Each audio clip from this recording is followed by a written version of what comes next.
Leading up to the release of Assassin's Creed Mirage, I was feeling fairly optimistic. I started off with no hope for the game after Odyssey and Valhalla, but something stirred within me when Mirage's trailers started dropping. It looked good, or promising to say the least. Finally, I was going to play as an assassin in an Assassin's Creed game after so long. This is it.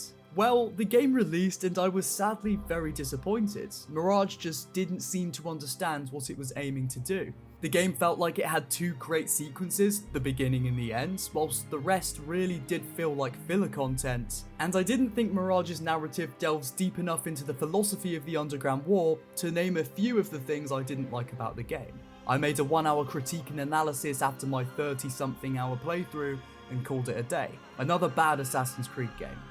But something new has recently been stirring in me. I've been replaying through the Assassin's Creed games in order, and have made it my mission to really understand these games at their truest and deepest level. And since then, I wonder if I held Assassin's Creed Mirage to an impossible standard.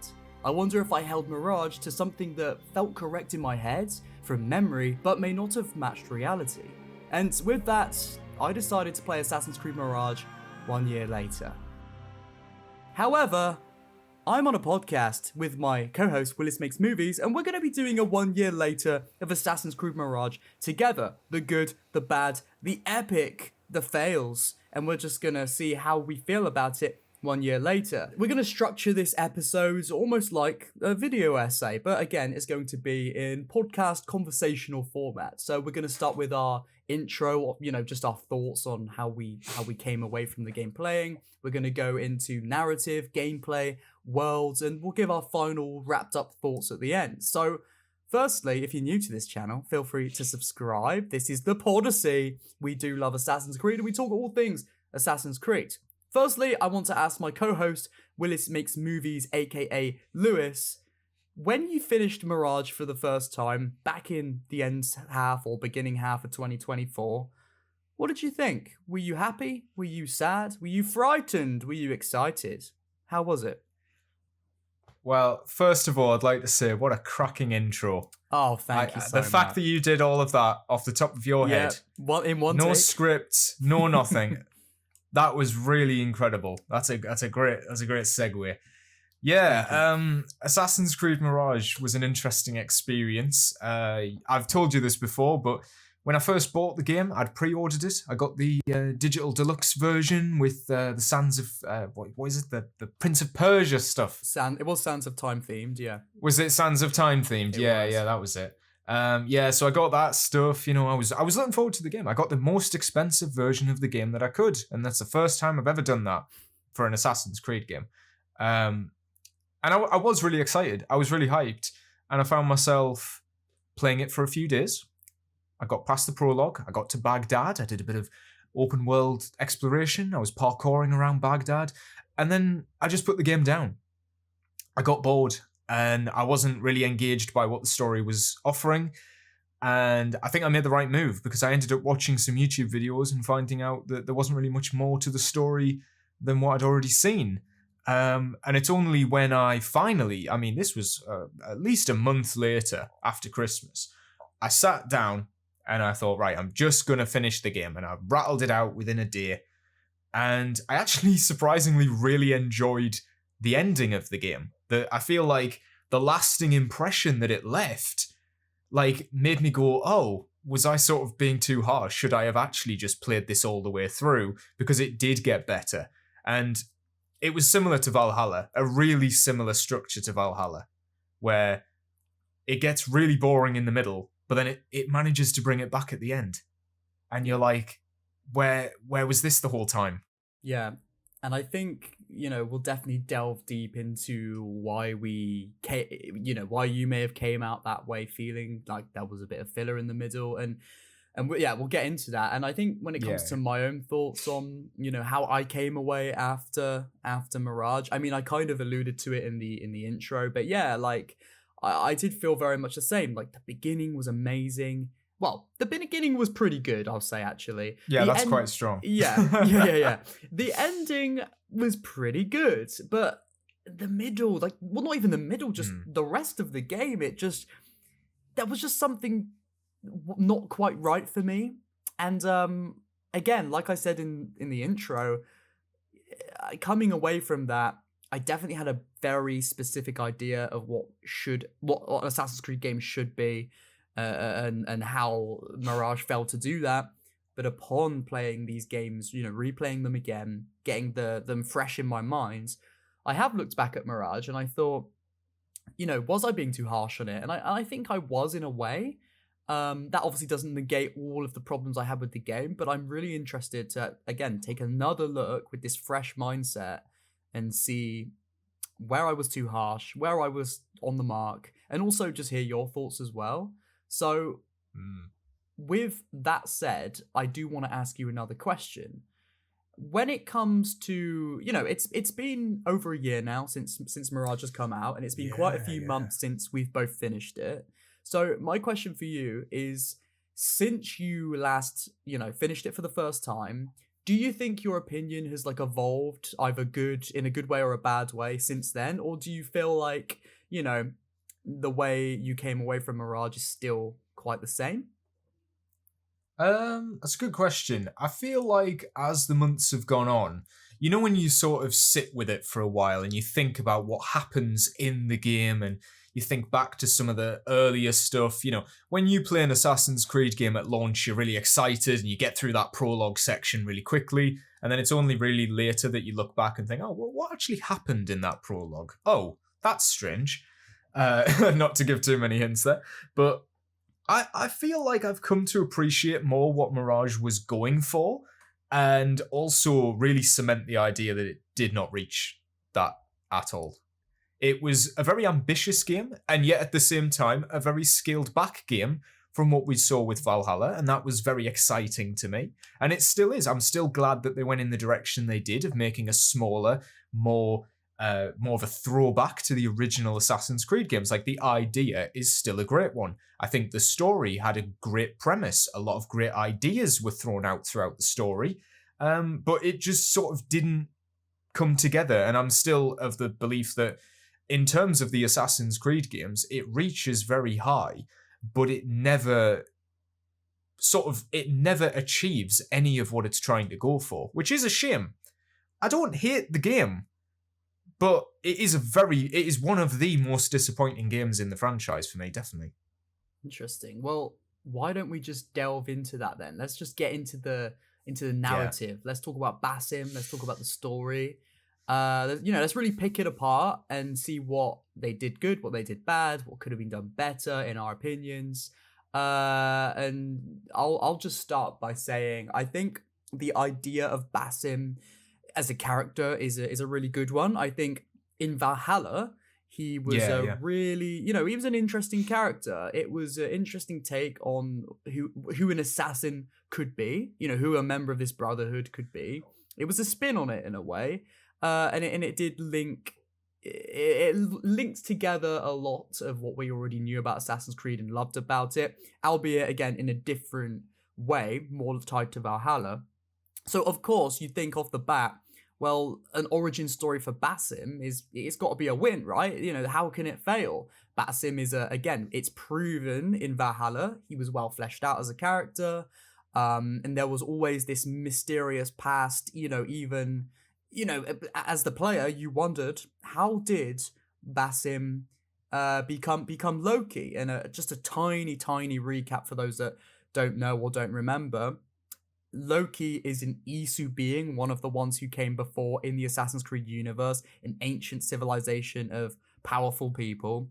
And Basim is the reincarnation of one of these people, again, called Loki.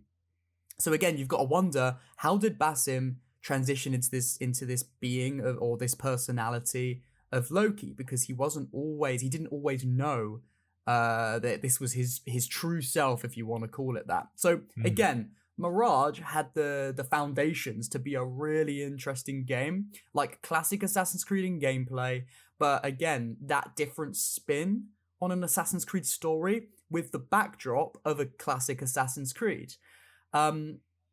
So I think when it comes to, again, foundations, that was really, they had that going for it. Ubisoft had that going for Mirage.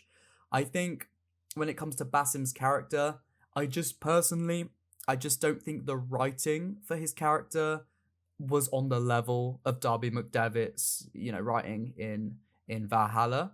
That's nothing against the writer of Mirage. I'll get her name up on screen now. I do know it's Sarah something. Yes. I just personally think when you get Darby, he is, in my opinion, one of the best writers in gaming. It's a very hard standard to follow up with, and I just think when you're continuing somebody on that level of quality story, or at least, linking to that story with the same character, you're gonna be held to a certain standard. And personally, I just don't think the writing standard was. I just don't think it was very good in general, and it definitely didn't match that of Darby's. I don't think so. I feel like in a way, almost the story, the character development, that there wasn't really much in Mirage. I don't think it almost tarnished Basim as a character, I would say. Oh, you think? Yeah, what do you think? I mean, I still think they had... I mean, I was going to ask you on paper, really, with just the premise. Do you think this whole return to roots thing that they were pushing so heavily matches the Basim becoming a god sort of storyline? I mean, those two should clash quite a lot. Now, I will say, personally, I think what they actually went with in the game was a really interesting, dilemma, the inner turmoil of somebody who doesn't feel like they've ever belonged somewhere, like a piece of them is missing. That was a fantastic premise. What do you think about that? I very much agree with that. Yeah, no, when we knew that was going to be the premise, it alluded to it in the CG trailer before we got gameplay. I was very much on board with that. I made a load of speculation videos saying I could really delve into mental health. This could be a really good theme for the game. And yeah, I was very much on board with that. Again, I just don't think the execution in writing was anywhere near what I hoped it would be, which is of course gonna let you down as a person. If you expect it to be one thing, it's not that thing. You're only naturally gonna be a bit oh, okay. And again, that's why I'm interested to look back at it, because I've sort of detached myself from what I thought it would be now, because I know what it is, just as an entity or whatever you want to call it. I know what it is. So yeah, I mean, yeah, to answer your question, I like that premise, and I do think it could have fit really well in a, if you want to call it classic Assassin's Creed formula, classic format. I think it, again, on paper, I think it was all there. I just don't think the execution was anywhere near as it needed to be. And again, reflecting a year later, there will be some things that I'm very much more lenient on and very much think I was too harsh on that. But when it comes to overall writing, I just don't think it can compare to the standard of writing video games should be at in 2025. Again, especially when it comes to Valhalla. Valhalla didn't have, there's a lot of problems with Valhalla, which we'll probably talk about in a future episode. Mainly, its bloat. It was too big. A lot of writing did suffer for it, but those main sequences, main segments of story that were very much almost linear in the way, and you could tell these were the main hitting points of the story. I think those were written incredibly well. They were pulled off incredibly well. So again, I was always going to be comparing it to that. So yeah, what do you think? Or... Yeah. I mean, it easily doesn't match the quality of writing in Valhalla. And I wasn't even the biggest fan of Basim in Valhalla. I mean, the thing is as well, what was holding this game back from the start is that it is fundamentally a different character from the one in Valhalla. This is not just a prequel. This is an entirely different character becoming that character from Valhalla. So you can't really tie too many connections between the two. And I don't think the game uses its runtime to try and connect it to Valhalla until the very end, which is where the story finally picks up. For the most part, the game is, for the first 4/5, we'll say, it's just a bog standard Assassin's Creed 1 remake, in my opinion. Rip-off. Sorry. Oh, rip-off, yeah. It definitely follows some of the structure in terms of the story. I mean, I think we should just get into the actual events Yeah. of the story. Can I just say one thing before we get into that, just while I think about it? Just completely going off of what you've just said there about how there was just this switch right at the end. I think that's very much what happens. I think, I was expecting going into Mirage that it would be, you'd see this back and forth like through the game that would allude to who he's going to become, who we know he's going to become.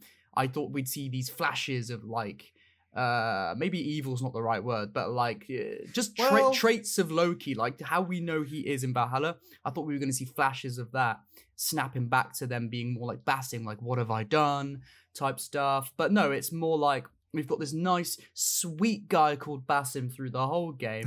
And then we get to the end, he goes in a cave, he comes out, and now he's a massive prick. That's that, in my opinion, that's what we saw.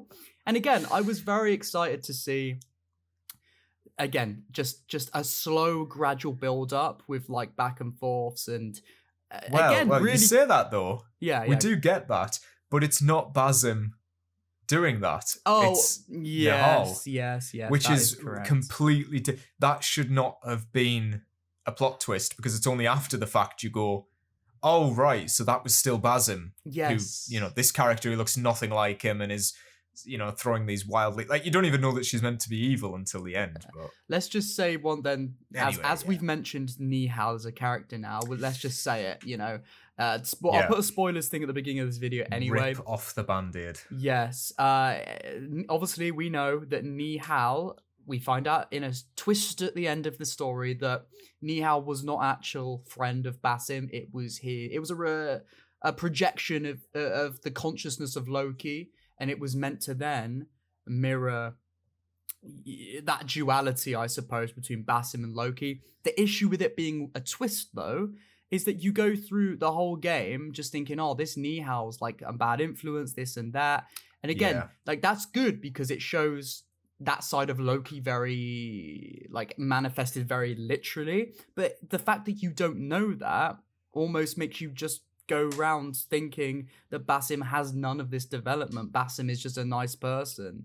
I just feel like if you knew or that Nihal was his... It was the manifestation of Loki, but maybe Basim didn't know it, you'd understand the nuance of it more, and you'd think, oh yes, I can see this is this mental tug of war. But again, when you think it's another character, you just think that she, I don't know, it's just a bad influence, doesn't really agree with him on much, and she fucks off for a bit.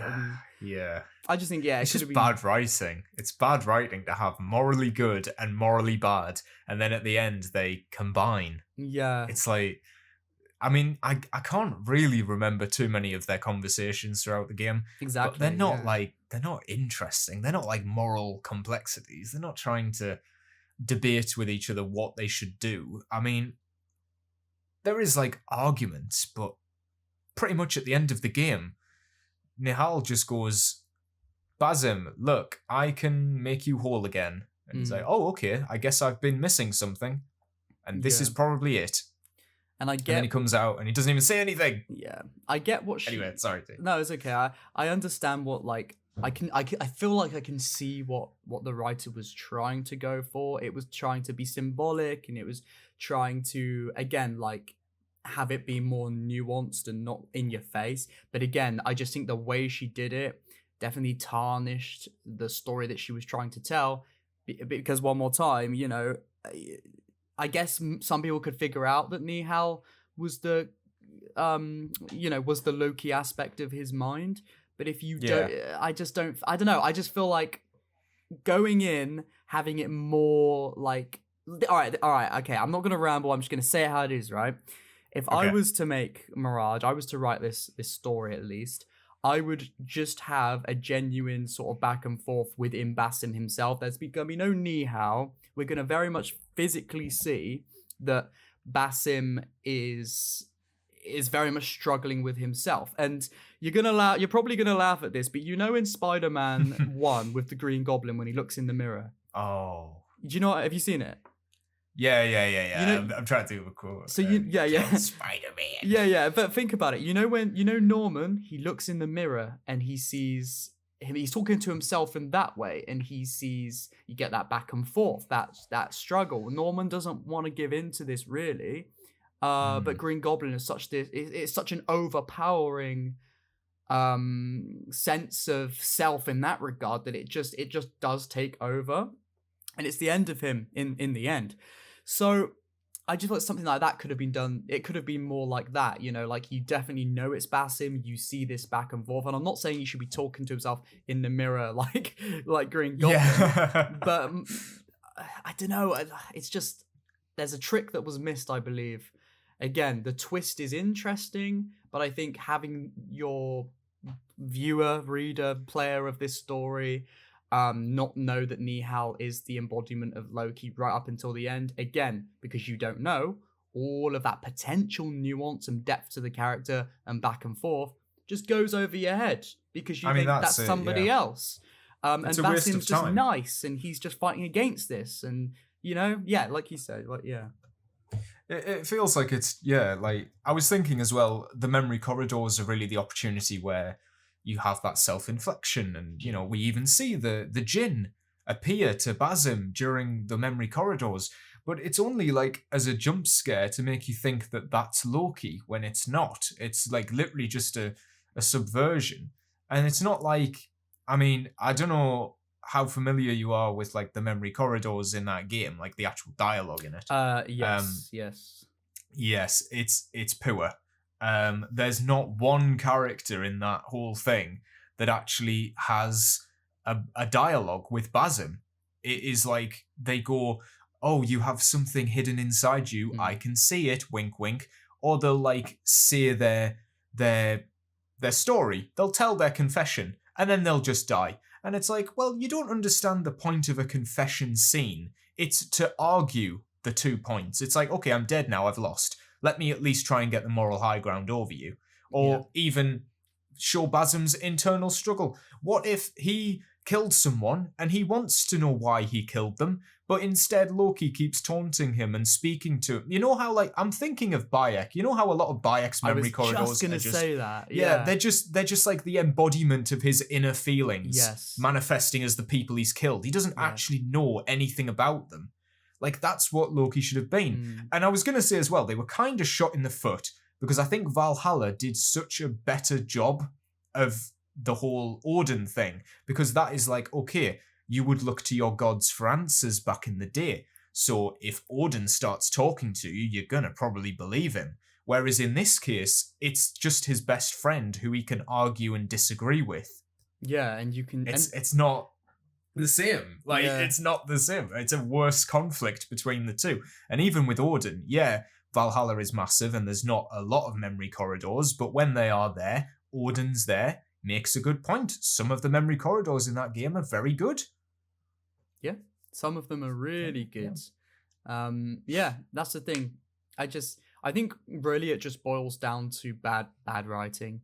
I think, it's a really good concept. I think if it was the writer herself that came up with this concept of how it could be told, okay, again, I wouldn't have Nihal and that whole twist. But overall, there's something to be explored there. Good concept. But again, just execution was just very poor, very poor. Well, they don't explore it. That's the annoying thing. That's what I'm saying. Great premise. Let's just end the game now. Yeah, and it's like, on one side you got to think, well, it was a short game. There was little, it was a lesser budget. At the same time, though, it was still took me about 30 hours to play, and that I did a few side things to get a good grip of it, but I didn't do them all. So it wasn't like I was trying to be a completionist. 30 hours is, I'd say it's enough time to be able to delve deep into the social issue, or not social issues, but like the mental health issues you want to dive into, and really it's absolutely to flesh out that story. Yeah, like Rogue is like what, 12 hours long, and look at how much Rogue does. Yeah, it's debatable whether what they do is that's good. Another question entirely, but in terms of narrative, exactly, there's a lot that happens, and there's a lot of character. Yeah. Yeah. Mirage is just, it's like a stagnated story. It's almost like you're trying to get something, like, come on. And then something happens and then you think, oh, I'm getting somewhere. And then like, oh, no, nothing really happened. Okay, what's going to happen next? Oh, nothing really happens. And then, oh my God, I've come out of a cave and Basim's now Loki. And again, that ending, like, the ending was like, okay, this is getting somewhere. This is interesting.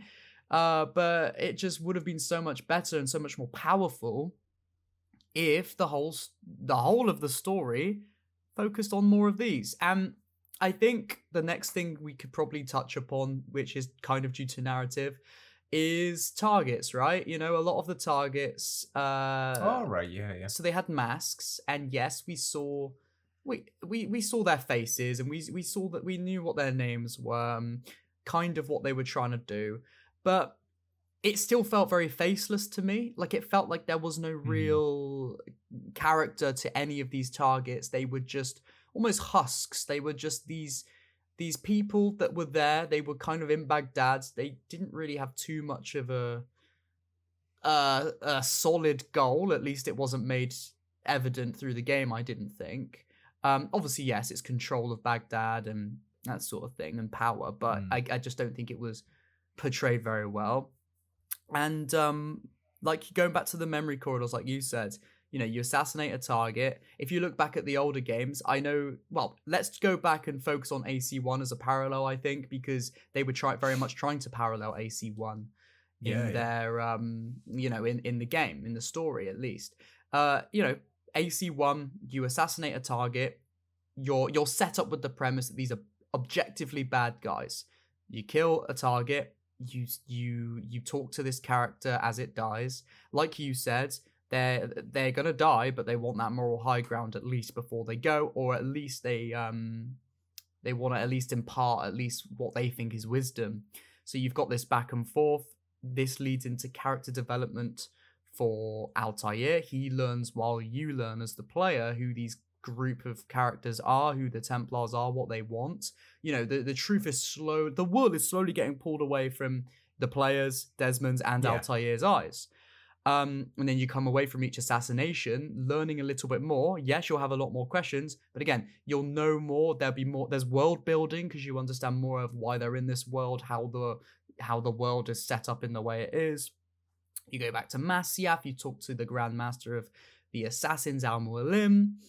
And again, there's a lot of substance there. Each target is very deliberate, very meaningful. So then Mirage attempts to parallel this in its own way, but you were going back to what I feel like is still a faceless target, even when they have a face. What I mean by that is, you assassinate this target, you talk to them, it's trying to parallel the Altair character development, but really, you know, with the spin of, instead of learning about who these Templars are and the true nature of your master, you're actually learning about, you know, Mirage's inner conflict, and it's meant to parallel that. And I just don't think it does it well. I think, like, again, going back to what you said, they'll allude to something like, there's more than meets the eye with you, I can see your truth, or something like that. And then Basim goes like, you know, oh, what? Or he doesn't even say it, he just goes, oh, right, yeah. Character dies. He doesn't say anything. No, or sometimes he says literally nothing. He just listens, and then he stands up, and then he doesn't even have any reflection on that while you're walking away in the gameplay, nothing. Now, another thing that I think was completely a missed opportunity is, again, going back to the AC1 parallel, after every assassination, Altair will go back to Masyaf, go back to the assassin headquarters, he'll talk to Al-Mualim, and there'll be more development there. There'll be a reflection on this target. Some questions might be answered, but you'll gain a lot more questions, and it furthers that plot.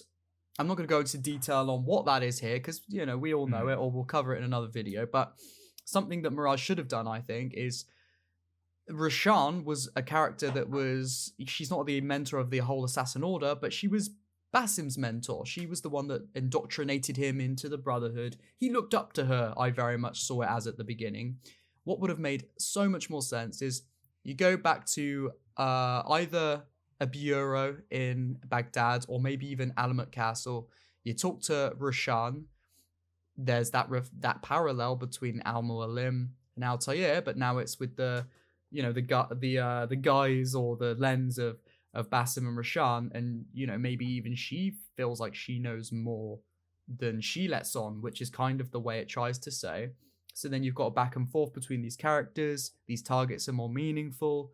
But anyway, to wrap up what I'm saying, none of that ever happens. There's no substance. There's no depth to these assassinations. And as much as I might have changed my mind on some things of the story, which we'll get into, I just think, again, quality in that regard, it's just a completely missed opportunity. Is there anything you would want to bounce off of that with, or do you want to move on to like the next part?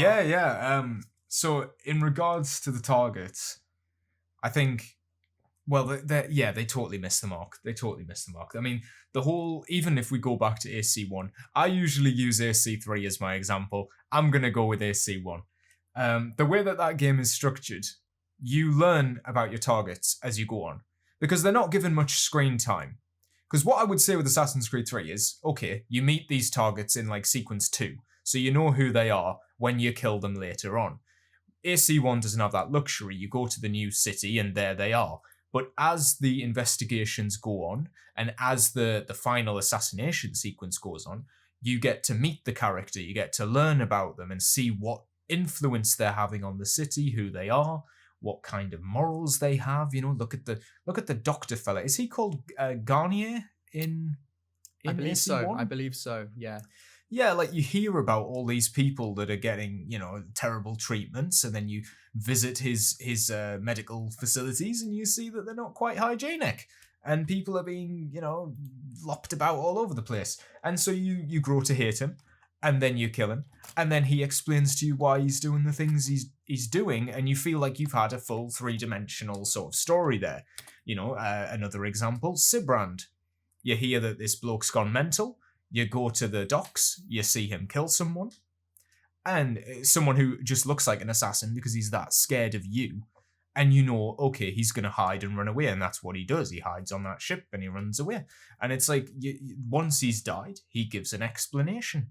Mirage does not have any of this. You never meet your targets before you kill them, and they've got masks on, so how are you even meant to relate to them in any way? When you finally do get to the big assassination set piece, you get Basim giving you a quick, cinematic trailer recap of who they are and what their morals are, because the game knows that it's done a terrible job of getting you to know who these people are. It waits until, the missions beforehand are pretty much just side quests with different characters, and then you finally get to this set piece, and you get the quick recap, and then you, I guess, have the mission layout. The black box missions are meant to be the memorable part of their characters. You go, oh, I remember this black box mission. The problem is a lot of them are very similar. You don't remember the difference between one black box mission and another. And when you kill them, they are only there to serve the purpose of furthering Basim's character. As in, they will say something, die, and then you get a flash of the djinn. That is their entire role. I only remember that one of them is called Al Ghul. That's it. Yeah. I could not tell you the names of any of them. I think one of them is an astronomer or something. Yeah, I don't know who these people are.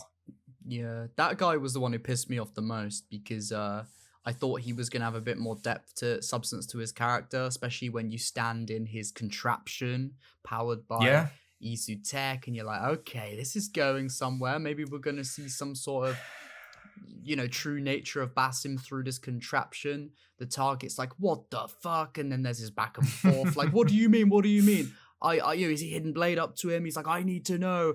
No, it's just, I kill this guy, and he goes like, you will see, it was so bright, or something, and he just dies. Yeah, that's it, isn't it? Oh, that's God. an interesting one. No, that one does have a lot of potential, because he says he's looking for an afterlife or something. Yeah, Am I right in saying that? He says, I saw something, and then you're like, and then oh my God, a moral question. He goes in the end. Are the gods nothing. real? Yeah. Yeah, maybe it's a question of, this guy believes in the gods. Would he want, Loki to become Basim, and Basim doesn't know what's going on? Is this some sort of ritual to bring back Loki? But it's never he doesn't say it, and we don't see it. So it's purely like speculation. I don't doubt at some point in development they went, this character is going to do this one's going to do this. And it just never ended up appearing in the final game. Yeah. They are some of the worst. I feel like I'm being totally negative here, but they are literally the most forgettable targets in the whole series. Yeah. I think the only good target, or I'd say good in the way that for Mirage quality it was good, but you hold it up to any other of the Assassin's Creed games with more depth, I wouldn't say it's on that level. But do you remember the target? It was the Asian lady in the market, the bazaar. I remember what she looks like. I can't remember. But you know of her. Yeah. I forget her name. But there was obviously, of course, there was a little bit of back and forth there when he comes up to her posing as a collector of these antiquities, and could they trade and let me and then there was very much, she was like I grew up with nothing and I built my power, and there was more like, is power because should you have power for this, or is it this? And I thought, okay, we're getting somewhere now. There's a little bit more of a conversation between these characters that could provide some growth for Basim, because I doubt Basim says anything back. Well, I was gonna say, I do understand that I think the writer didn't want to give the Templars too much of morally grey depth to them, because I don't think that was the focus of the story. The focus of the story was less these targets and more Basim. But again, they didn't do that. But and that might be another one of the issues, actually. You've got these targets talking about like either meaningless stuff like word salad, and then you've got Basim that does barely reacts to these things. So it's like, how are you meant to see natural growth in this transition and this understanding of who you used to be if you don't even react to what they have to say? It's weird. Well, he can't. I think that's it. The narrative device there is that Basim, because they've chosen to leave everything until the end of the game, he cannot develop up until that point.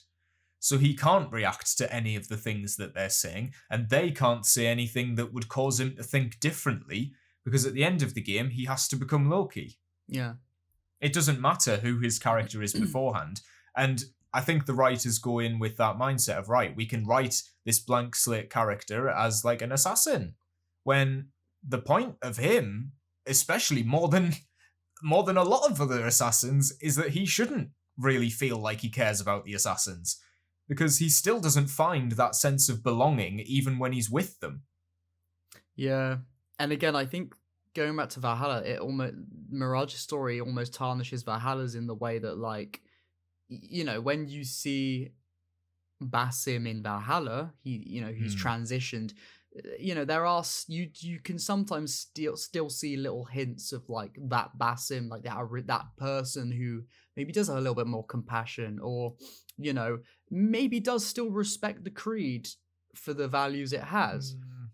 In some ways, not in a lot of ways, but in some ways, I think you can see it, like especially with his like adoration for Hytham. Now, it could be explored more in that game, and that's a different critique to make. But I'm just saying, I think in Mirage, just the way he acts, the way he's written, it kind of goes away from a lot of how Basim was set up to be in Valhalla. Do you think? Or yeah, I get that as well. Like, that by Valhalla he still has to be an assassin, so we can't make him question the assassins too much, because he still has to be on their side.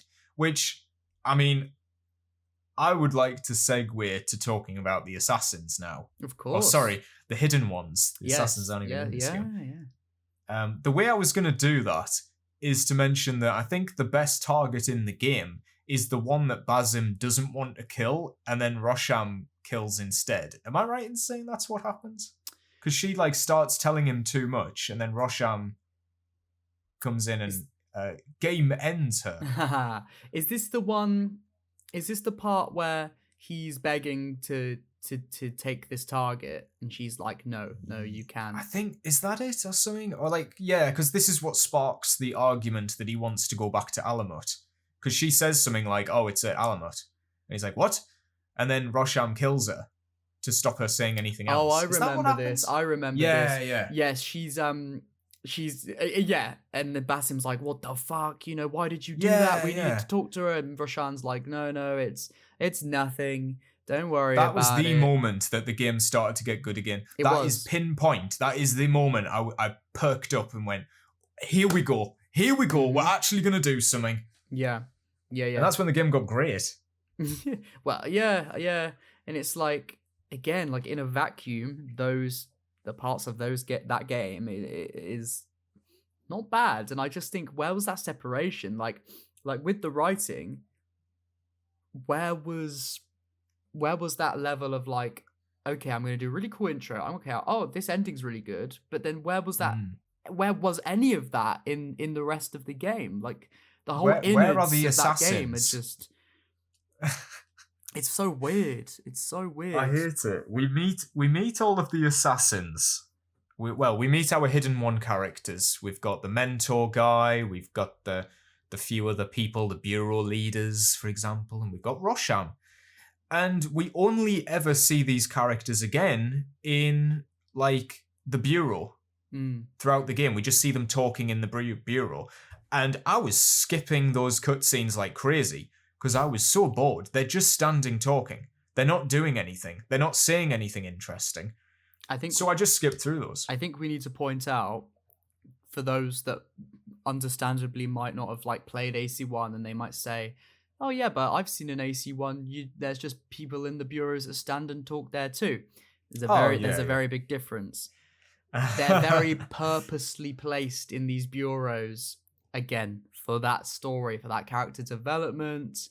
You know, Malik is a perfect example, not to go on about AC1 too much, but briefly, you know, Malik has his own growth, which ties in perfectly with Altair's. You know, he hates who Altair is. Altair, you know, gets his brother killed, makes him lose his arm due to his what's the word, like discrepancies in the tenets of the creed. He thinks he knows better, his arrogance.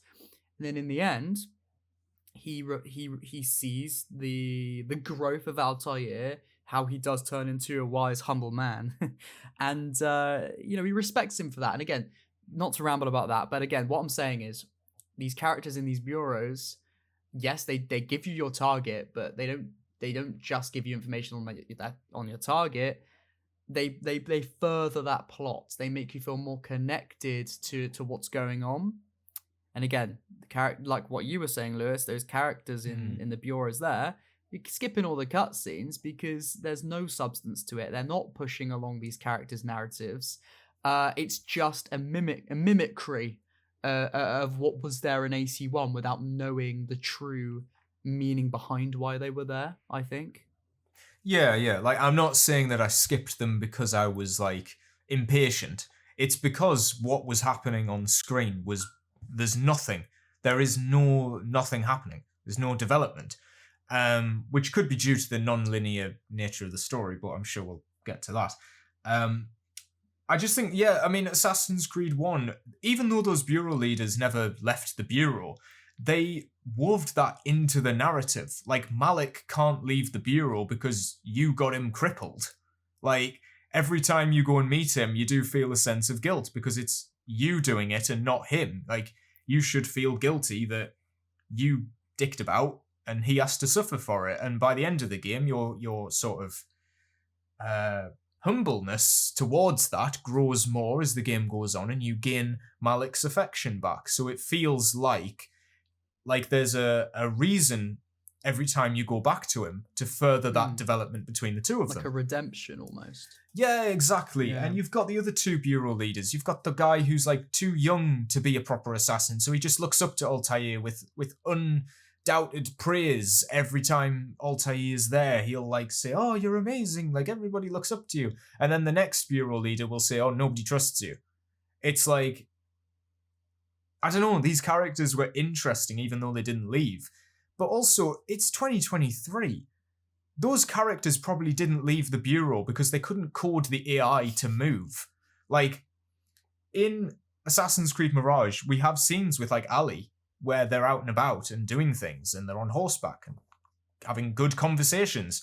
Why aren't the assassins there? Why aren't there missions with Roshan? Why aren't there missions with Rebecca? Like, where you get to develop this small bundle of side characters. Why don't we have a mission with the mentor where we get to develop Rayhan as a mentor of the Brotherhood? We know very little about him.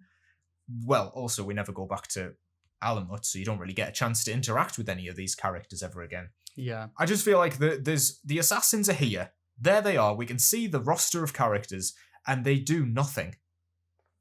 Yeah. I think, with that said, I think it would probably be a decent time now to probably move on to the structure of. We've talked about these targets. How do we assassinate them? How do they come about through the narrative? And I think you raised it a little bit earlier, so I think it kind of makes sense to go to now. So, targets in Mirage, they're very non-linear, I would go as far as to say. You can find them, you can assassinate them, not in a specific order. Now, these self-contained stories for each target, I guess you could say, they will, lead you to meet these new characters, like the guy who led the Sanj Rebellion. Am I right in thinking it's called? Yes, I think it's along those lines. And there's characters like him that are potentially interesting. They do pose a bit of moral ambiguity between what we know the themes of Assassin's Creed to be, like peace, freedom, which does tie into to Basim's character. And there was one. I'm gonna say in the whole game there was only one, in my opinion, good bit of like dialogue between these characters. This I forget his name, but it is that Sanj Rebellion leader guy. That's Ali. Ali, yes, and Basim. They're riding out. I can tie into this after. Oh, okay. Yeah. So they're riding out into this small village in the countryside, and they're just talking. Basim says, they basically get into a conversation, a debate on what true freedom is, true peace is, and Ali talks about how, correct me if I'm wrong, but from what I remember, it's like, I believe in, like, you should be free to it's the classic AC tropes, like free to be your own person, do your own thing, that sort of thing. And Basim's more like, but with the Brotherhood, there's more structure and it breeds more, what do you want to call it? Like, there's more order, I suppose, within this, which, yes, it actually sounds a little bit Templar-esque, but you've got to think the Hidden Ones at this time, this is pre-Altair, and they were very much an organized association with a lot more rules. And they were focused more on peace, but less on freedom. Anyway, you get moments like this in between these target assassinations where you find the clues, you learn about who these targets are, and then you go and get them. I just wanted to point that out. Have you got anything to say about that before we get into the gameplay structure of it? So in preparation for this, I wanted to get an idea what your thoughts were. Oh. And I know that you'd done this big hour-long critique, but I couldn't find it on your channel. So last week, I asked you where I could find it. And I did watch it. And then I watched your first impressions as well. And what really stood out to me was that conversation with Ali is in both of those videos. Yes. Because that conversation really does stand out. And I remember when I was playing that conversation stood out to me as well. Because for some reason, magically, the game realised it was Assassin's Creed. I think someone different must have just wrote that interaction. Oh my God. And then left. Yeah. Because it is a really good interaction. It's talking about, like, the assassins are an order, therefore you do what they say. That's what Ali's sort of point is. He's like, you're working for them, therefore you are still under someone's control. And I think, like, that was an interesting idea, because I'm sitting here thinking, oh, well, he's also Loki, but he's currently not under Loki's control. So is Basim a character that feels like he has to be sort of a follower instead of a leader? We don't often see that with the assassins. A lot of the characters we play as are like leaders, natural born leaders that everybody follows. We've never played as a follower. So I found that quite an interesting conversation, and it is like one of the only interactions in the game that feels like Assassin's Creed again, like the same level of writing that we had in those earlier games. Yeah. And it's due to the terrible structure that they can't do them all the time. Yep, and Let's talk about that. Let's talk about that. So, yeah, I guess it's kind of going to move on to the gameplay aspect of things, but it is still very much narrative focused. Because you've got these targets. These targets are the main crux of the story in one way or another. Now, let's just say it how it is, right?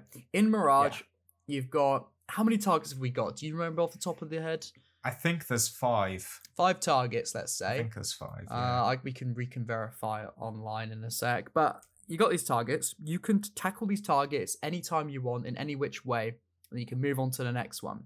Now, by having it in this format, the issue is it's going to feel disjointed. It's not going to feel like this true progression of character, of story, because you can do it in any which order. If you can do it in any which order, it has to be written and done in a way that you can't have prior knowledge from another target. Because again, if you've got prior knowledge of a target you haven't even assassinated yet, it's going to throw you right off. So it tarnishes, or at least it holds it back. It holds the writing back, I believe, to do it in this way. So I just don't know why they did it in this way. Now, yes, you can, in Assassin's Creed 1, you get 3 targets at a time, and you can choose to tackle those targets in any order. You know, you can go to Jerusalem, Arca, Damascus, and you can say, all right, which one do I want to go to first, and that sort of thing. The issue, well, not the issue, but the thing with that game is that those 3 targets at a time are going to, yes, they'll teach you something different, but they're very much centered around that progression of Altair at that time. What's he going to learn from these 3, which will then tie in, and then there'll be this little, almost a small little revelation, and then there'll be the next 3 targets which learn something new. So it is still linear in that regard. These targets are like, I could in one playthrough kill this person first, in another playthrough do this person last. I think aside from the first target, which is I think you have to do Al Ghul first. Am I right in thinking? Yeah, I'm pretty sure that's the first one. Yeah, so did you have any, thoughts on that yourself?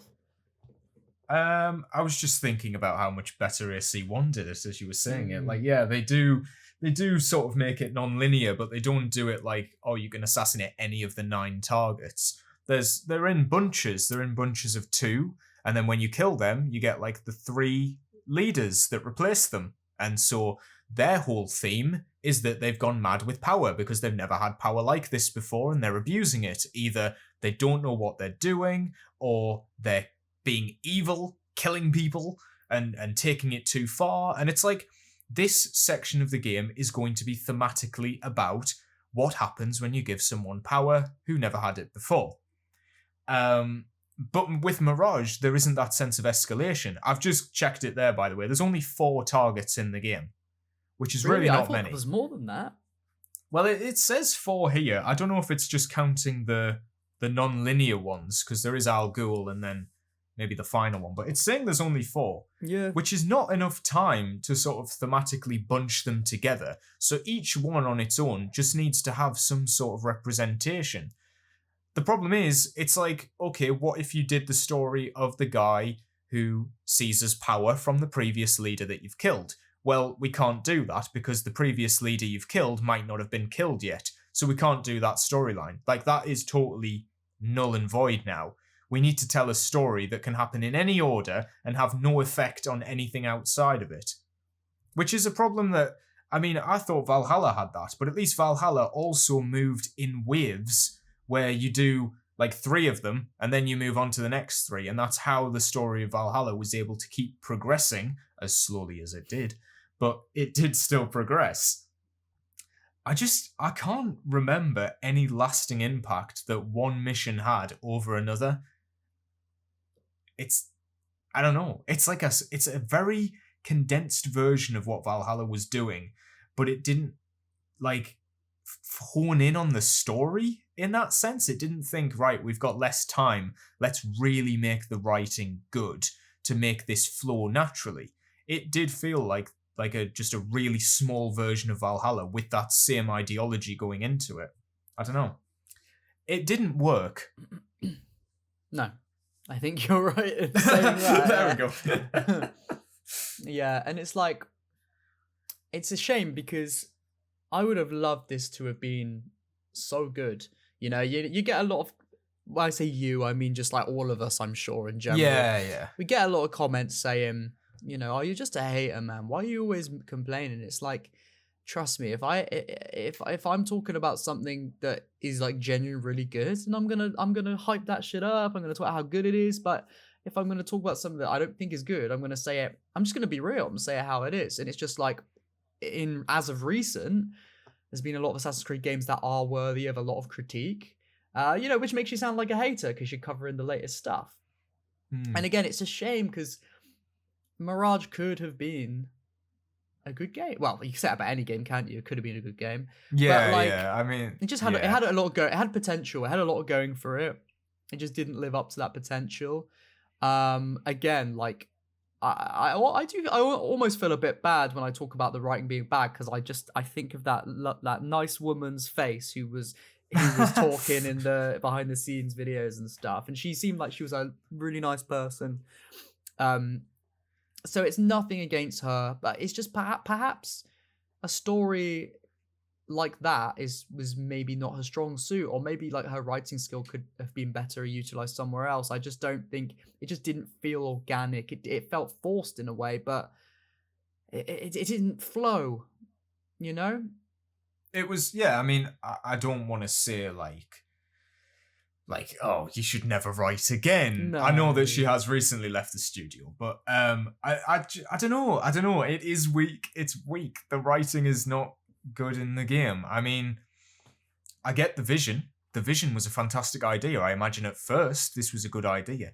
I don't know if this was a studio that was maybe too small to achieve what they were going for. I don't know what development looked like, whether things took a turn or whether they were influenced by Ubisoft like Montreal or told to hurry up because of shadows. I don't know whether the influences changed the way the game was originally planned to be, but the writing in the game is unfortunately very strong at the beginning and end, but in the middle there's nothing. And I will commend her. The ending is really good. There's a really good last hour of the game and there's a fantastic first hour of the game.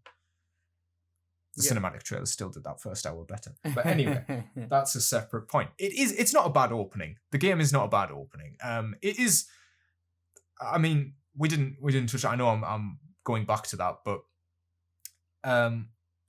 what did you think of Basim's entire village being killed? I think there was something there. I think another issue, which I'm sure we'll talk about, is the voice acting. It didn't feel very weighty to me. It didn't feel like. I'm glad you said that first. Yeah, no hate to these actors, but to me it felt like it was on a lesser level of quality than any Assassin's Creed game before it. It just felt almost. This is gonna sound horrible. I don't know if I should say it. It's not an. Do you know who the voice actor is for Basim? I do not. It's the guy from the Sonic movies. No. Have you seen the Sonic movies? Yes. It's not Sonic. No. That's Ezio. No, that didn't work directly. But anyway, no. You know the actor who plays Dr. Robotnik's henchman? No. That's Basim. Not in Mirage. In Mirage, what? yeah. But he's good actor in Sonic. What? It's got to be the script writing then. Because when he was on the red carpet for Sonic 3, somebody brought up, they were like, oh, this isn't the first video game you've been a part of, Sonic being a game. And he went, oh yeah, I was in Mirage. I was Basim in Mirage. And he says, oh, I'm like a massive fan of the franchise. And I was like, oh, that's good. That's good. I don't think you did a good job, mate. That's weird though, because I wonder if this is another one of those like prequel trilogy Star Wars things where like those actors are amazing, like but it's just the way the script's written. It's very rigid, perhaps. I don't know. I mean, I know we didn't really get into it, but I don't think he feels like the same. I know it's not the same character from Valhalla, but it seems like a totally different person. Even in like the way he looks. He doesn't look like the same character from Valhalla. Oh my god, it is him. I just looked it up. I mean, I believed you, but I'm just seeing it now. I mean, in live action, he could do a great job. I don't know if that was the plan. I don't know. I'm sorry to spring. How does Rosham's voice actor look? Was this a plan? How does she I've seen her in a film before. I've seen her in something. She's like... Oh, yeah. She could... Yeah. I know what they're doing here. I know what they're doing. They're planning a Netflix show. Oh, God. Well, sometimes they do just, like, do face models closer to the actors, don't they? Yeah. If you look at... Oh, I'm bringing it up again. If you look at the whole Baldur's Gate 3, like, main companion cast, they actually do look quite similar to all their actors. I keep watching... Who played Basim in Valhalla? I don't know. Off the top of my head. Basim. It'd be funny if it was another famous actor. Voice actor. Oh, okay. It's just a totally different guy. Yeah, Carlo. That guy looks like he would. Rota. He looks like he would like throw hands with you at a bar for just like touching him. Like if you just brushed past him, he would deck you. Oh God. I don't know. There's like I've gone on images and there's like all different pictures of people. Is he the guy with like he looks a bit like Jesus? What?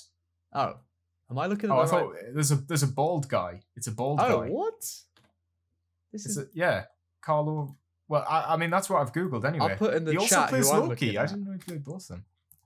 Have you What is who is that? why have I got a photo of Jesus Christ on my screen?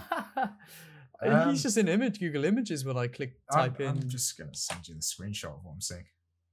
Okay, that was probably better. I love the picture that they've chosen for Basim's voice actor on IMDb. That's really quite funny. It's him at the Sonic premiere doing a big cheesy grin. Yeah. Yeah. I mean, well, anyway, while you send me that, let's just spin it back to voice acting in general. There we go. Oh, there we go. Yeah. Oh, I see what you're saying. I think this is the guy. Yeah, I can imagine like Vin Diesel. Left, right, good night. He looks like Vin Diesel. Yeah. Oh, the guy who you found. Carry on speaking. I will identify him in a second. All right. It's loading. So, in general, I just don't think the voice acting carried the weight of the narrative as well.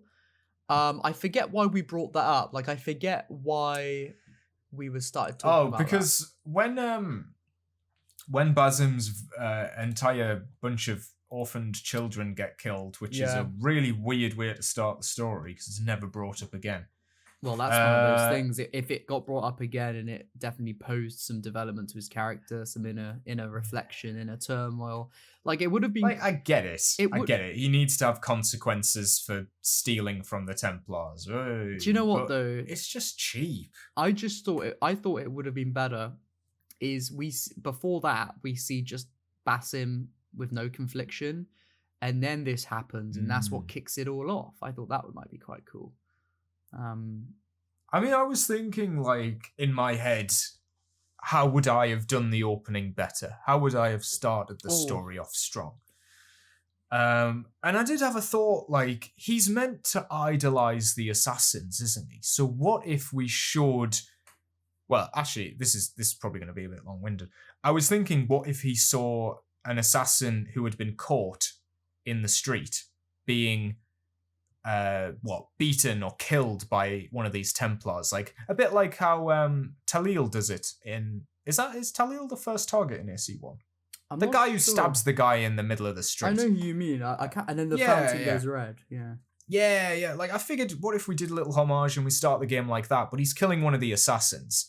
And Basim's like, oh no, I've been looking up to these guys my whole life. And they're like parading the body through the streets and stuff and making like a really horrific act of it.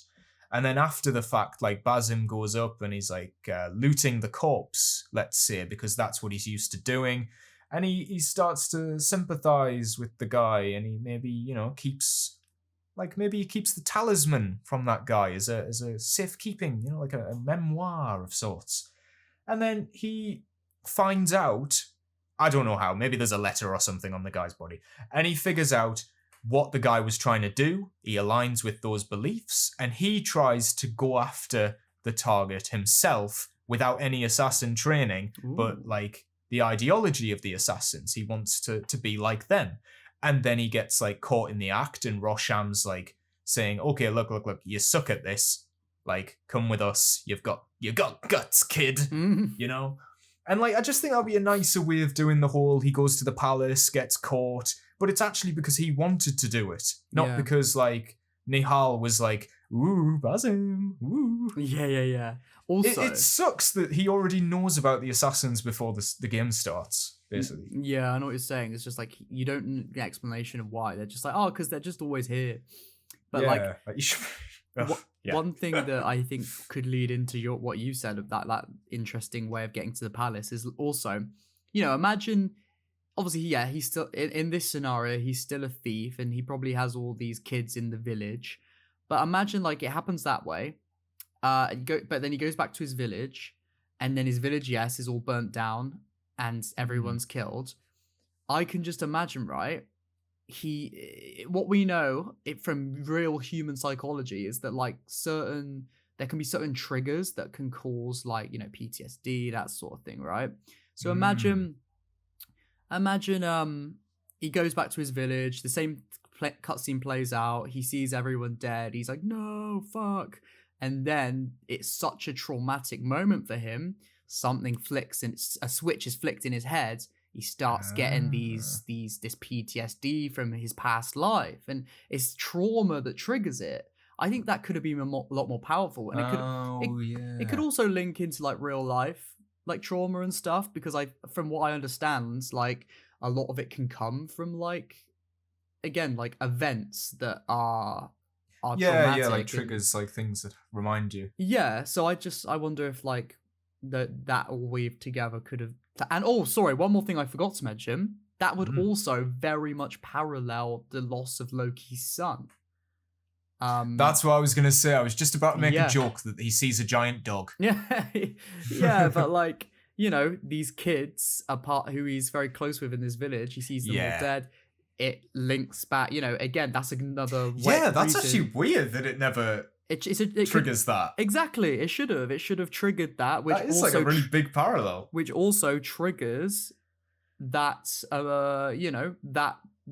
confliction between these two people that he eventually then becomes. And maybe you could then speculate, if this traumatic event never happened, would he have ever really realized that true potential of Loki? And it would be a bit of a thought experiment. But no, nothing. It's just like, I'm him at the end, and I'm nice all the way through, and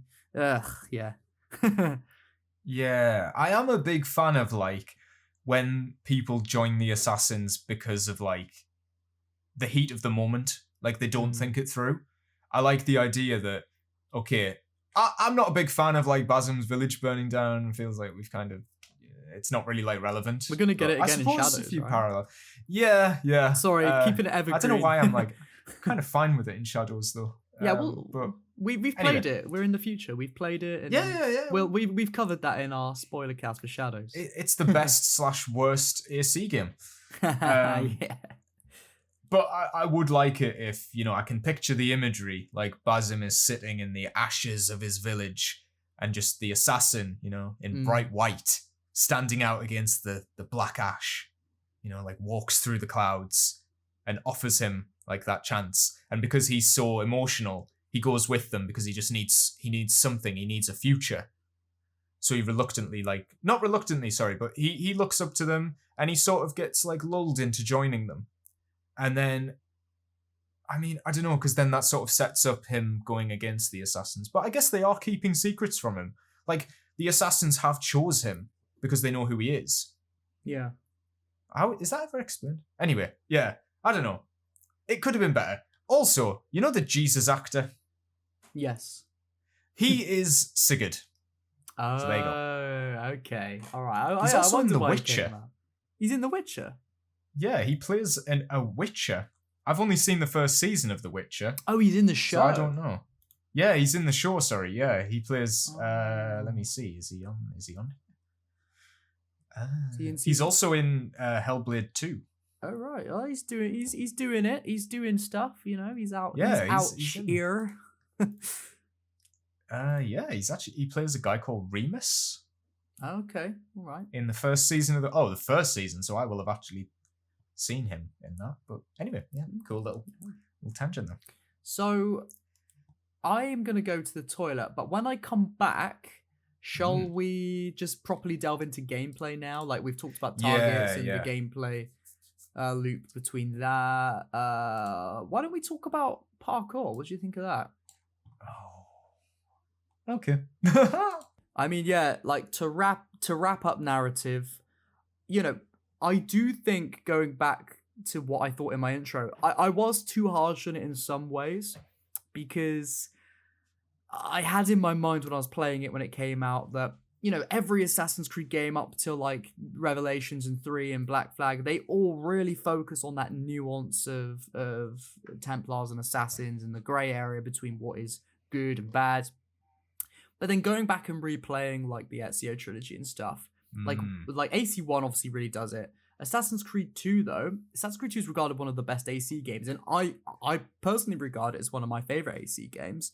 But it doesn't really focus on that nuance between Templars and Assassins. Really, it's more of a baseline revenge story, and that's fine because it's what the way the gameplay works. It's still a compelling story regardless. So in one way, I don't hold Mirage to as much of a standard in that regard, you know, after the fact. But the reason I still think Mirage should have been much more of a focus on the philosophy aspect of it, philosophical aspect, that's the word, is because it was trying to do that.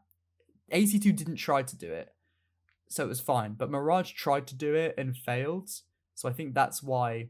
That's really the crux of the argument, really, isn't it? But yeah. Yeah, I think it's a case of tone. Assassin's Creed 2 does have a lighter tone, a much lighter tone than AC1, and the villains in that game are basically like what is it, like mustache twirling sort of, you know, they're rubbing their hands with glee, aren't they? They're just like, you know, hee, yeah, let's get that assassin. You know, they're not like cartoonish, but they are like a little bit more fun. You know, they're having a bit more what's the word, like broader performances. You know what I mean? Yeah. They're not like Rodrigo's not spitting the most philosophical like conversation. Yeah. He's insane. And but that's what that game is themed around. It's more fun. It's got these light-hearted moments throughout. It's got a lot more levity than a lot of the other Assassin's Creed games, which I think is a response to the first game. Yeah. Mirage, however, is taking itself 100% seriously 100% of the time. God, I can't even think of any jokes. Is there any jokes in Mirage? Yeah, the Chinese guy who is always trying to be funny, and it's really cringe, and he's like, hello, my little bird, or something like that. Oh. I wasn't trying to do a Chinese accent. I don't know why. I just did a random generic voice. I wasn't trying to do the Chinese accent. You've just done a better job than half of the NPCs in Mirage. Yeah. I'll say NPCs to be nice. I was going to say thank you for the compliment, but then I thought, it's not too hard to do, is it? Right, so we are going to get into gameplay now, but we are taking a quick bathroom break. We will see you Soon. We love our bathroom breaks. Yeah.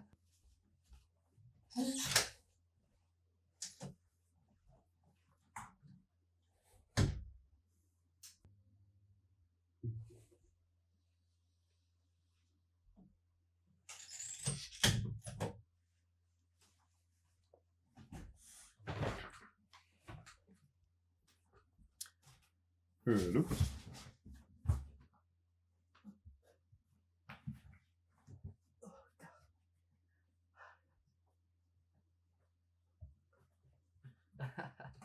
No, I'm fine.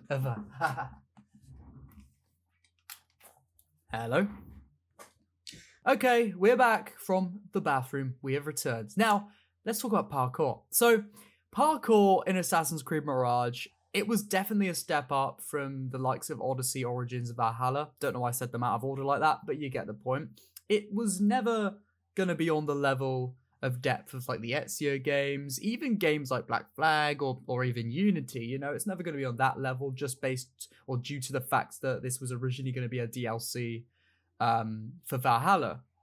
So, but with that said, I think they worked with what they had, and due to the fact that they had a very much devolved, dumbed down parkour system, they were very much able to take what we had in the older games and try and build off of that in one way or another.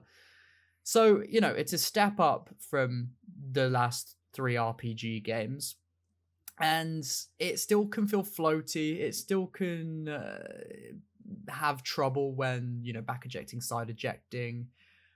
But regardless of that, it feels like, to me at least, that you really are an assassin who is free running through a city. And I do appreciate it for that, at least. I'm never going to play this parkour system over literally any other parkour mechanic I guess you could say pre-Origins, really. But yeah, what do you think about parkour? Well, the parkour in the series had gone very astray. It had become more about practicality, more than looking good or feeling good. It was more about allowing you to do more, I think, without having to worry about sort of animations and such. Like, they let you climb up the side of mountains, you know, because they, I think, put the world first and the gameplay second. They wanted to make sure the world looked nice and it looked realistic and close to history, and they wanted these to make massive it easy sprawling for you. Environments. Exactly, yeah. And yeah, that is also a problem that I think we saw as early as Assassin's Creed 3, is that parkour used to require 3 buttons. You know, you would hold your high profile, and then you well, was it just 2? It was, no, you just held RT. It was the first game that was just RT, right? Oh, yeah, but you didn't had to hold press A to go up things and manually jump and stuff like you that. needed Like, you needed it for side and back ejecting. I'm pretty sure you needed it, obviously, to physically jump off a building, but I don't think you needed it to jump whilst in like a free running state. I believe it was just RT. Did you not have to hold A as well? Because there was like a run and then a sprint. I don't think there was. I no, you could run and sprint, but it was, you'd hold down the trigger halfway to jog. You hold it all the way down to sprint. What? No, I'm sure there was A. You had to hold A to sprint. We're talking about AC3, right? Oh, no. I'm talking about the beginning. The beginning. Right, Sorry, I'm talking about AC1. That's AC1. where we got confused. Sorry, yeah. You're right about AC3. Yeah. Yes. I was talking about how it had gone from needing 3 buttons down to 2, where you just had to hold RT. Yeah, there was no... Right. Yeah. Okay. I mean, you could press A to, like, jump in AC3, I guess. Kind of. It's kind of a manual jump.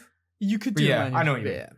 I mean... And then Unity kind of brought it back, but it was pretty much the same sort of system as what was going on in Black Flag and AC3. It just had the downward parkour that helped with a lot of the momentum, I'd say, of the run.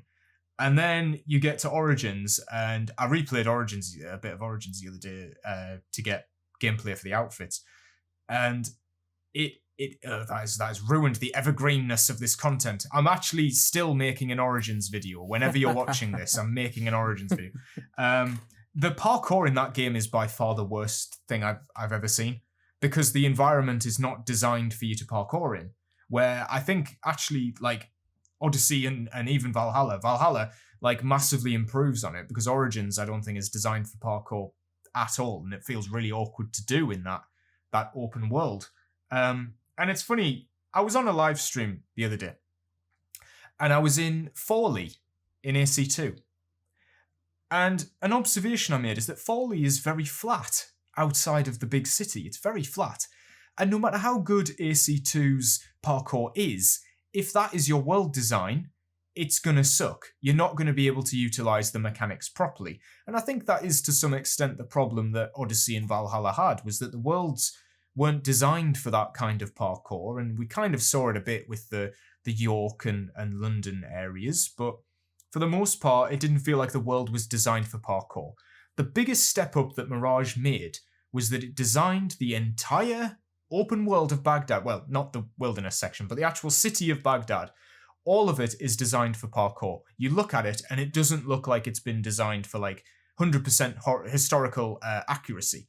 You can see there's ropes, there's beams, there's everything sticking out of everywhere to make it more fun for you to actually roam around it.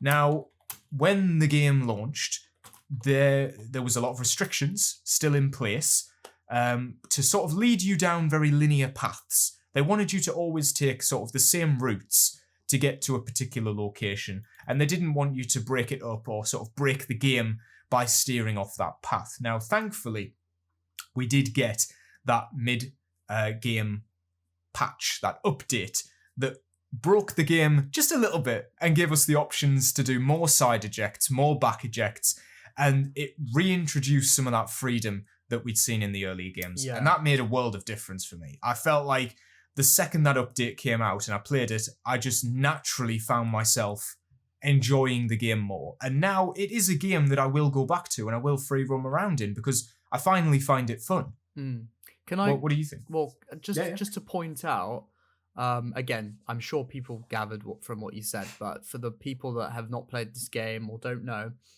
yeah, that the side and back ejecting before the post-launch update was still in the game, but when you would side eject or you would back eject, you would do so on a downward sort of momentum. So if you were high up, you could back eject onto a ledge that was a little bit lower, but if the ledge was a little bit higher than where you were, you just go down. It didn't really work. Whereas this post-launch update basically increased the momentum so that you could jump a little bit higher up, and like Lewis said, it just added more variety to parkour, and it definitely worked better, like more in tandem with the actual city, with the way it was designed.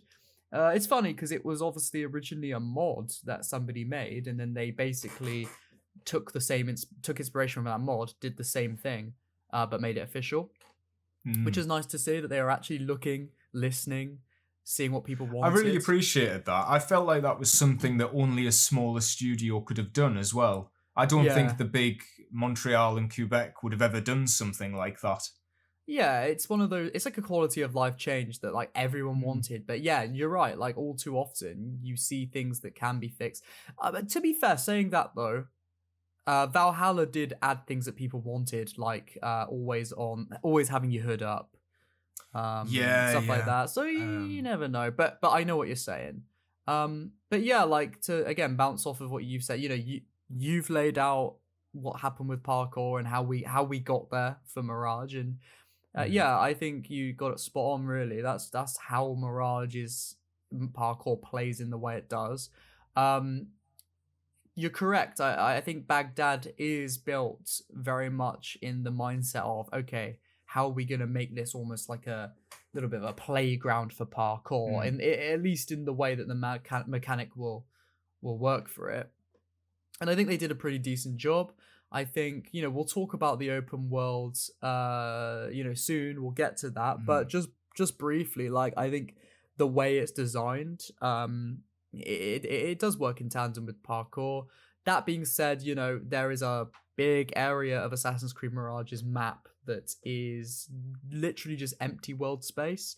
And in my original critique, I talked about how it can be a nice juxtaposition in, like, I don't know, if you really want to get deep about it, could there be an argument there that, like, Baghdad is like Basim's mind, just sprawling and full of just what's the word? Just thoughts and clutter, I guess. Yeah. Yeah, and then the wilderness is like, I don't know. I'm probably looking into it too deep. That's probably not what the intention was based off the quality of writing, which we talked about.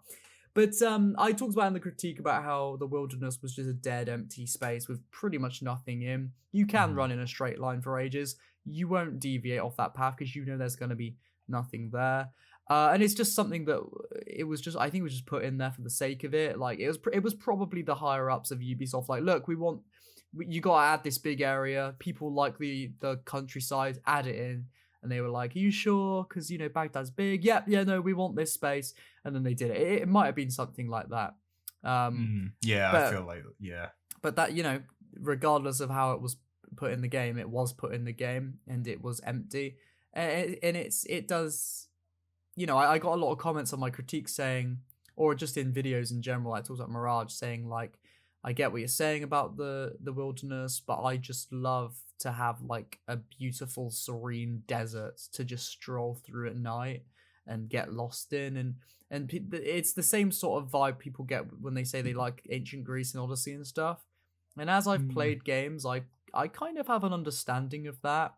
I have an understanding of what people mean, like beauty or appreciation in, like, the solace of emptiness. Yeah, I get that. Yeah, definitely. But I just don't think that type of open world makes any sense in the context of Assassin's Creed Mirage, because everything takes place in the city. Barely anything, a few things take place outside, but not enough to warrant having this massive open world space with nothing in it. Yeah. So, there's I have a fun story about that. Go on. Just something that happened while I was playing. So I was trying to get to the very bottom of the map, like the south, the southernmost part of the map, because I thought, no, maybe there'll be something there. Maybe I'll be able to look on the horizon, see, like, what's around, the bottom of Baghdad or whatever. And I get to the very bottom, and I don't know if you've done this yourself, but there is, like, this little temple sort of thing, like a ruins, like a generic ruins you'd see in Valhalla, and it's got a chest, I think, or maybe it's just a collectible, but you collect it, and it's like a Cthulhu-looking talisman. Oh, I know. Yeah. And I looked at this and I thought, oh, this is interesting. Like, this is something that only I would have thought to look for. Like, the game hasn't told me that this is here. Is there something here? Is this like a secret ruin? Is there going to be some secret level? Is there a big Cthulhu boss fight? And there's nothing. It's not even like a cool structure or a little Easter egg or a hint at something. It's a totally empty area. Whereas, for example, like in the Kingdom area of Assassin's Creed 1, there's not much there. But when you stumble across something, there's always like for example, there's a hole in the middle of a guard camp. And when you go down there, you can find some dead Templar knights, and you sort of piece together what happened here. And even though there's nothing to do in that area, you sort of piece together what the little storyline is. That's, they must be sacrificing people in this, like, gladiator pit thing. And it's more than just a hole. Whereas this is like a really supernatural looking collectible that's just, like, you feel like there's a story here, but it's just not, it's not there. Yeah, I know what you're saying. Like, on one hand, because I can imagine the comments now, like, oh, it's good that they added something down there, though. You went out and you found it, and it was a cool little thing that you could have missed. Oh, yeah, agreed. That's for sure. Yeah. But, again, that's one small thing right at the bottom that I suppose was just a little bit of an Easter egg, right? Yeah. But I don't know. On one hand, could you argue that, well, that little things like that should have been scattered all over the map, and then it would have made sense. It would have warranted that massive wilderness open space. I guess and you could also argue that a massive wilderness open world space with barely anything in it, just a few Easter eggs in the corners, and then like one main story segment that happens in the village outside. You could argue that does not warrant all the negative space around it. Yeah, and also, I mean, we're kind of talking about exploration here, but there's a certain armor set that is very randomly and easily accessible, placed at the top of the map. To contrast that, I guess. Wait, the Isu. Oh, Isu. I was thinking you were saying the Isu. Yeah. I mean, you have to unlock it, don't you? You have to kill the targets or pickpocket them. They have these shards, and then once you get all the shards, you unlock it. Well, I discovered that area before I'd gotten any of the shards. Oh, me too. Yeah. Which I think is natural because you go, oh, there's a big lake up there. What is that? So I went down and I see this big Isu temple, and I'm like, oh, have I just stumbled across like the ending? But no, it's a totally separate, like, it's just a thing. I feel like they had to put it in there. It's never given any narrative explanation aside from these little, what are they, shards that you need to use to unlock them? But like, by like the first assassination, you could have gotten the best sword in the game or the best armor in the game. Yeah. And that's where I think the exploration kind of lets it down, because it's like, I can imagine these being tied to a quest line that, again, just never got made. I guess like Altair's armor, right? Like you see it at the beginning of the game, exactly. But it's something to progress towards, and eventually get, when you finally get there. Oh, I know this is a bit of a tangent, but can you imagine, we have like Origins, Odyssey, Valhalla, Mirage gets announced, and imagine it comes out and it is just like, it hits everything that like an AC2 did, for an example. Like there's a few cities, there's a really linear story. Like can you imagine? What if Mirage like did everything that we wanted it to? Which by the way was not much. We're not asking for much here. Like how would you imagine how much, like would your opinion change? Do you think you'd be in love with this game? Do you think you'd have replayed it 3 times by now? Well, I would have, if this game did everything right, of course I would have loved it. All it had to do for me was sort of, it just had to sort of bring the assassins back to being, like, about them. And I still didn't feel like it did that. It didn't bring back the source, the assassin source. That's all I needed. I didn't need the story to be amazing. I just needed it to feel like, okay, we're back. Like I get the vision here. Like we're pivoting back to what it should be. And I will say with Shadows, I still feel like we're doing that pivot. I still feel like they are in the midst of pivoting back to what we're not there yet. But I do feel like Mirage and Shadows have been an active effort to become Assassin's Creed again. Maybe. Yeah, we'll have to see. But, we know because the game's out, obviously. Oh, with Mirage, right, yeah. What is it? No, I mean with Shadows because it's out. What am I talking about? I got a bit confused there. Yeah. But yeah, no. We've played Hexy and everything. I mean, Hexy, I can't believe what they did with that, but never mind. Don't get me started on that Black Flag remake. No, but, with what you said, also kind of leads into gameplay as well. Like, I think the gameplay was missing the assassin source. Parkour, we talked about how they did well with what they had. But when it comes to like combat and social stealth and we didn't talk about I guess because we don't want to be going for hours and hours and hours, we could kind of put these together, right? Because like, well, why don't we talk about the combat, and then when we talk about the black boxes, we can put in the social stealth and stealth. Yeah, that sounds good. One thing I will say though, like to tie it in, and we will start with combat then, but just a generic overall quick thing about gameplay is like all the core pillars of Assassin's Creed, when it comes to gameplay are there. Your combat, your parkour, your social stuff, that sort of thing. It's all there, but it just doesn't feel good to play. And replaying it, since like 1 year later, just doesn't feel good to play. It feels like it's badly optimized, badly designed.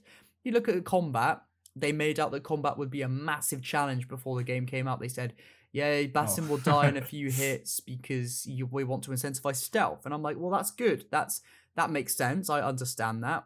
Sounds good to me. So then, you're stealthing around. You get into a fight for the first time. You think, oh shit, they've told me combat's really hard. And then you just think, all right, let's see what happens. You run into a massive group of enemies. You start fighting them. You just start one-hitting all of them. You just do that parry reacts thing, and you just kill them all straight away. And I'm thinking, so this is meant to be hard? And then it just doesn't, again, it doesn't have that Assassin's Creed source because it doesn't feel fun. Like, yes, I will warrant the fact that, combat in like the Ezio trilogy, for example, even up to like Black Flag, easy, very, very easy. You counter, you kill, you counter, you kill. In games like Brotherhood and, later games, you can chain those counters by just literally spamming X and leaning towards your target and just clearing them all straight away. I get it, it's easy. But the difference is it feels fun, it feels satisfying, and you come away feeling like a badass assassin. In Mirage, you just awkwardly, spamming parry, kill, and it feels a bit like it doesn't feel well optimized. Like it's a little bit buggy, I think, with what I've had when I played it. Even after updates, it just never felt satisfying to me. It just felt very poorly made. And again, I understand you want to really focus on that stealth, but and oh, we're going to talk about combat though, aren't we? I'll get to that. So sorry, what do you think about combat? Let's get ahead of myself. Well, I guess I'm actually quite a big fan of Unity's combat. I agree. I've gathered that's a bit of a hot take. A lot of people don't like Unity's, but it's interesting. I thought Unity... It's not the power fantasy that AC 3 and 4 were. I think they had, like, really cool animations, It's sort of like when you play Assassin's Creed 3 and you're doing all these incredible, like, takedowns, and it looks really impressive, but what you're doing is pressing 2 buttons, and it's not actually impressive. Yeah. With Unity, I feel like there is a level of skill to it. I think it's the first time the combat had any kind of skill to it, because it is about, like, a timing reaction-based, but it's a lot quicker. Kind of like, I don't want to refer it to the Arkham games, but like the Arkham games, the combat is easy, but it's very difficult to, like, lose your flow. You know what I mean? Like, keeping your flow going is sort of where the skill comes with the Arkham games. You do more damage, the better you are, like, on that routine. If you lose your counter, what is it? Like, which game are we talking about, sorry? Like any of the Arkham games. Are we comparing it to Syndicate? Oh god, no, we're not. Because that's what they tried to do. Yeah, but theirs sucked because the animations were slow and weirdly sped up. Sorry, yeah, they were really weirdly sped up, and the animations looked awful. And I did not like Syndicate's combat, but I thought Unity, like, that reflex based, like the reaction times, I thought did a good job of it. Yeah. It did have some issues. Like, it is very buggy, and it couldn't handle more than one guard doing stuff on screen, even though, like, I do prefer that to everybody stands in a circle until one guard does something. Yeah. But I thought Mirage carried on the sort of legacy of Unity. I felt like it had Unity's kind of reaction-based combat to it. I didn't hate it, but I will say this. It was quite dull. There's not really much to get a hold of. There's not many mechanics to grasp. But I think that's done on purpose. I don't think they... Obviously, they're not going to say this, but they really should have prefaced the combat is going to be boring so that you prefer to do stealth. Because the combat in the game is just, like... It's very dull. And also... the amount of holdover animations from Valhalla is embarrassing. Even the assassinating, like the hidden blade kills, are like the great big slash. Yeah, the Bassim's being slow like a Viking with all his, like as if he's wearing loads of armor to assassinate. And I'm like, bro, you're in robes. Go a bit faster. Yeah. I hate that assassinate where he slashes them, like when he's crouched. Oh, yeah. Like Valhalla. I'm like, this is not how the blade works. Yeah. And again, he's like that you know when you're running and you assassinate and he like runs up them. I'm like, oh yeah. You know, he runs up their body and then stabs them, and it's like I can just tell this is not made for this character at all. And it also comes across in combat. A lot of the combat moves feel like they're not really like suited for him. Like a lot of the slashes, like he doesn't hit particular parts of the body. He just wildly slashes in a direction. There's no like response to a particular like place that he hits. Like if he hits you in the leg, you're gonna get the same animation to if he just wildly slashes you left and right, and like the combat sucks. Yeah. Anyway. I think again, like I understand it's meant to the focus is meant to be on the stealth, right? But it's just like if it's in the game, do something with it that's a little bit better than just what feels like a half-assed, lackluster job in my opinion. I use the Isu sword because it halves your health and deals half damage. Double. Wait, it's a shitty sword then. Sorry, no, it halves your health, but it doubles your damage. Right. So like you're permanently at half health for the entire game, and I think that adds that kind of challenge that they wanted. I don't know. It carries across some of the ideas from Unity, and I do prefer that kind of combat system to a hack and slash like Valhalla style like abilities and stuff, which I know we are kind of getting that in Shadows, or had that in Shadows. We did kind of get that when Shadows released, yeah. Yeah, all those years ago. It's like a distant memory at this point. Damn, yeah. We're just like sitting like in a timeless space right here. We're sitting in the ether. It could be any year, any era, any decade. We're actually using the Animus right now, just to go back to this, just to make sure what we said didn't contradict what ended up happening later. Exactly. Now, I think it makes sense to talk about stealth now, right? Seeing we've kind of gone from combat, mentioned stealth a little bit. Yeah.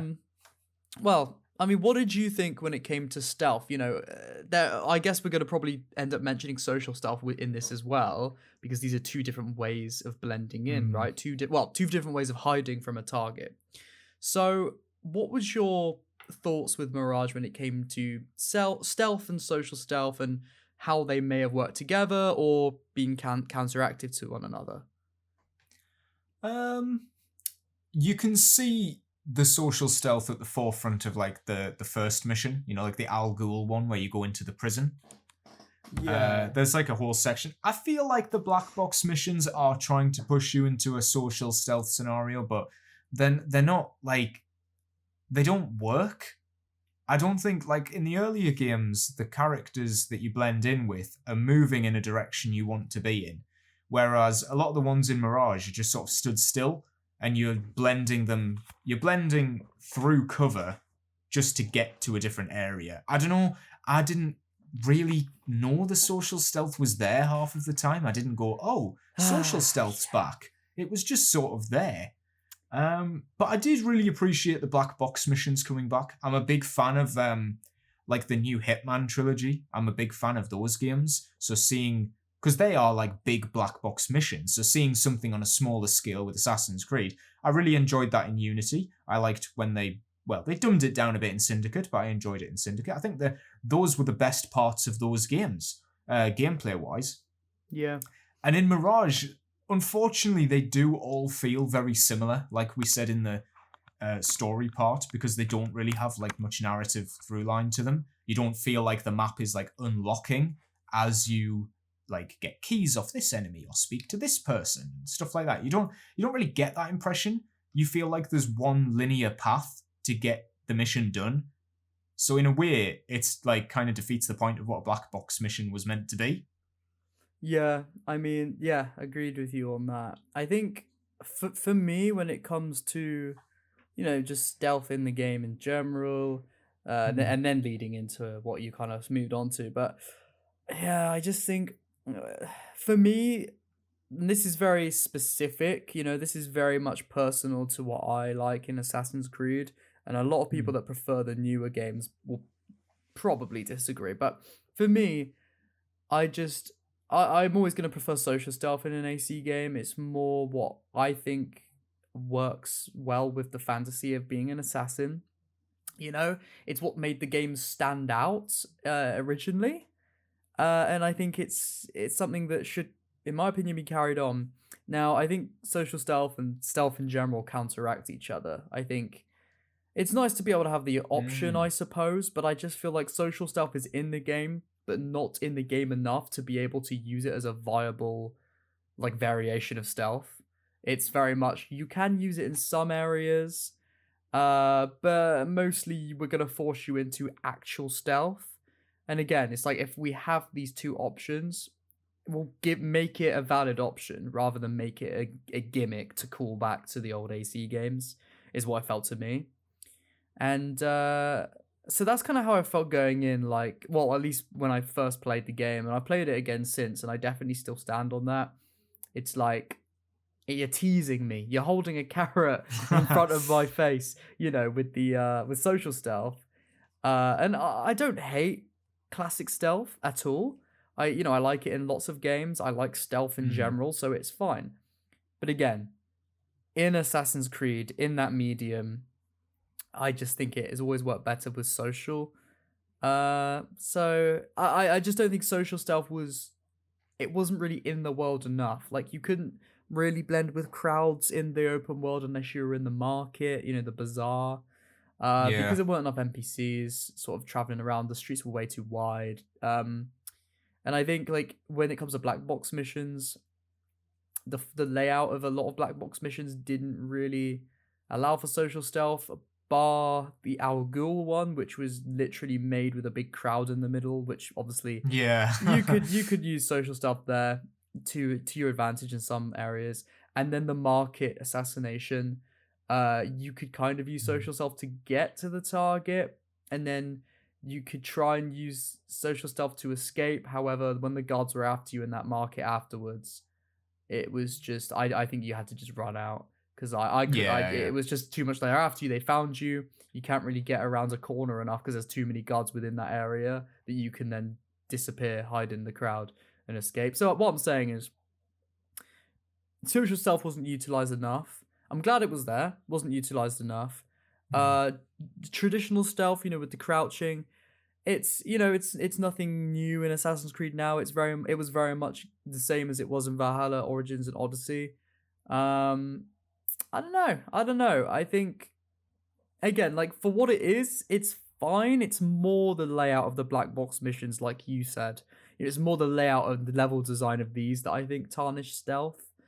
Like you said, it was set out like a black box mission of older games, where there's a lot of choice in how you approach a target, but then there wasn't too much choice to how you approach the target in Mirage. No, there totally wasn't. I remember before the game came out, somebody, it might have just been IGN or someone, they were given like a black box mission to test, and it was that one in the market. It was the auction, the auction one. I don't know if that's the same one, but and they said that in their playthrough, they could only get the thing to participate in the auction, and they didn't know if there was an alternative method if they hadn't chose to participate in the auction. And when they said that, I sort of thought, there isn't, is there? There's not going to be another option. You could tell from the way they were speaking in that preview, they were like, we don't really know if there was anything else we could have done. I'm like, well, if you don't know that, it can't be an option. Therefore, these are just linear missions that have a big open world, like a big open level design to it, but it's an illusion. They were just really disappointing. I mean, they are the height of what I think Unity and Syndicate were going for, that era of Assassin's Creed. I think they were really trying to focus on, they were very social stealth focused. A lot of them were about using the crowds, like literally in Unity, causing a riot so that you can get in, causing a big crowd, like, disruption to help you get in, and distractions and stuff like that. And it's just not used. And I think in regards to social stealth, we know because that game that came out 3 years ago, Shadows, did not focus on it. It went very stealth heavy, traditional stealth heavy with the prone mechanic. Oh, I missed that one. Yeah, that was. Oh, Yeah, it's been a while. yeah, yeah, a bit forgettable. Anyway, yeah, since that game came out, they have taken such a deviation from social stealth that I think. Well, first of all, they didn't want to do a return to roots. They wanted to take a cherry pick, the best of the previous games and black box missions. Yes, absolutely. But they need to reinvent, I think, what social stealth is. From what I've gathered, the times that we've seen social stealth in Valhalla and Mirage, they just don't seem to grasp what they want to do with it. It seems like a mechanic from a very Xbox 360 era that they just haven't got a grasp of how to modernize it. So instead of doing that, they're going totally in the opposite direction. And they're just thinking, right, okay, we give up. Let's just do traditional stealth. Hide in a bush.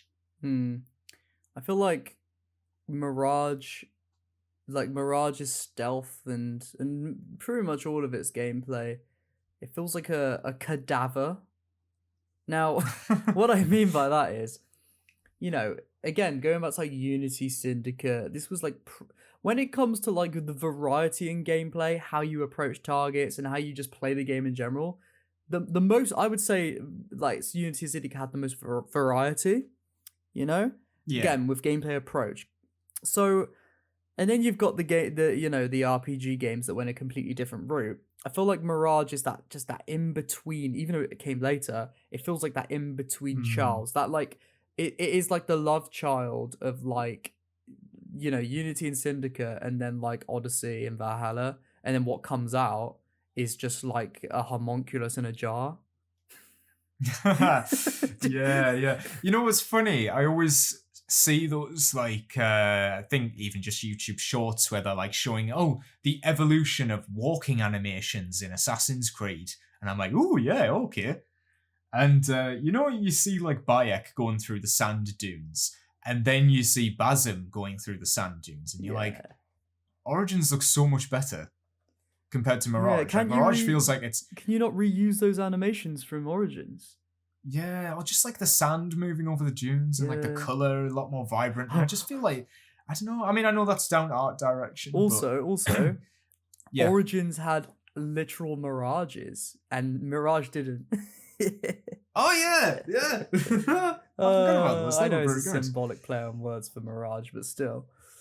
But like even something as simple as that. Origins, massive open desert with nothing in it. And they knew that, so they put something in it that could happen randomly. Like, even if, you do have to do a lot of traveling on horseback through that, but they put in these little mirages, so at least you've got something to sort of catch your eye as you're going through it. Yeah. I mean, we were all making jokes before Mirage even came out that it's a mirage. Because it's not. Yeah, everybody was, weren't they? Everyone was. They knew it. People saw through it straight away. Is it all a mirage? Yes, it is. God. It was a mirage. Yeah. I mean, right, so we talked about the stealth. We talked about social stealth. Yes. We talked about combat.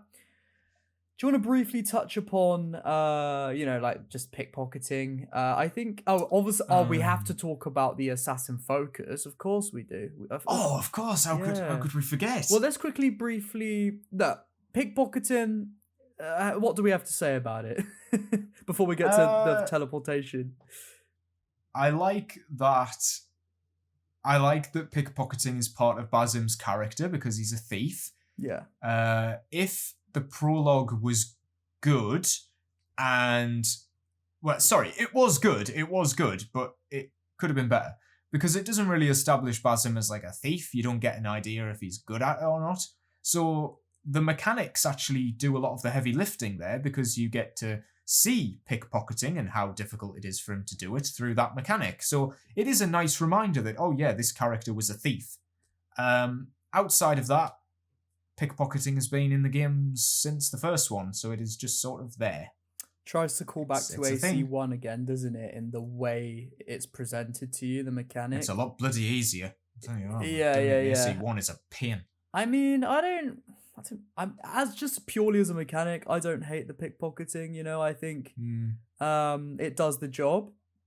I think Yeah, I mean, I don't. To be honest, I don't It's really nice have much. to have. It's Yeah. not like a big deal. It's nice to have. I wish it did play a bit more of a part in like some of the black box missions. Maybe. I mean, you've gone to all the effort of creating this little mini game thing. Yes. There's not even like a skill tier to it. It's not like some pickpockets are harder than others. Well, I mean, they kind of are, but Not I really. don't know. A Though. little I bit mean, of a the mini weird, game like, can get underbaked harder, thing. but that's it. Yeah. It's still not hard. But yeah, I mean, more variety perhaps. But I think just generally as a mechanic, I think it's sound. You know, it's fine.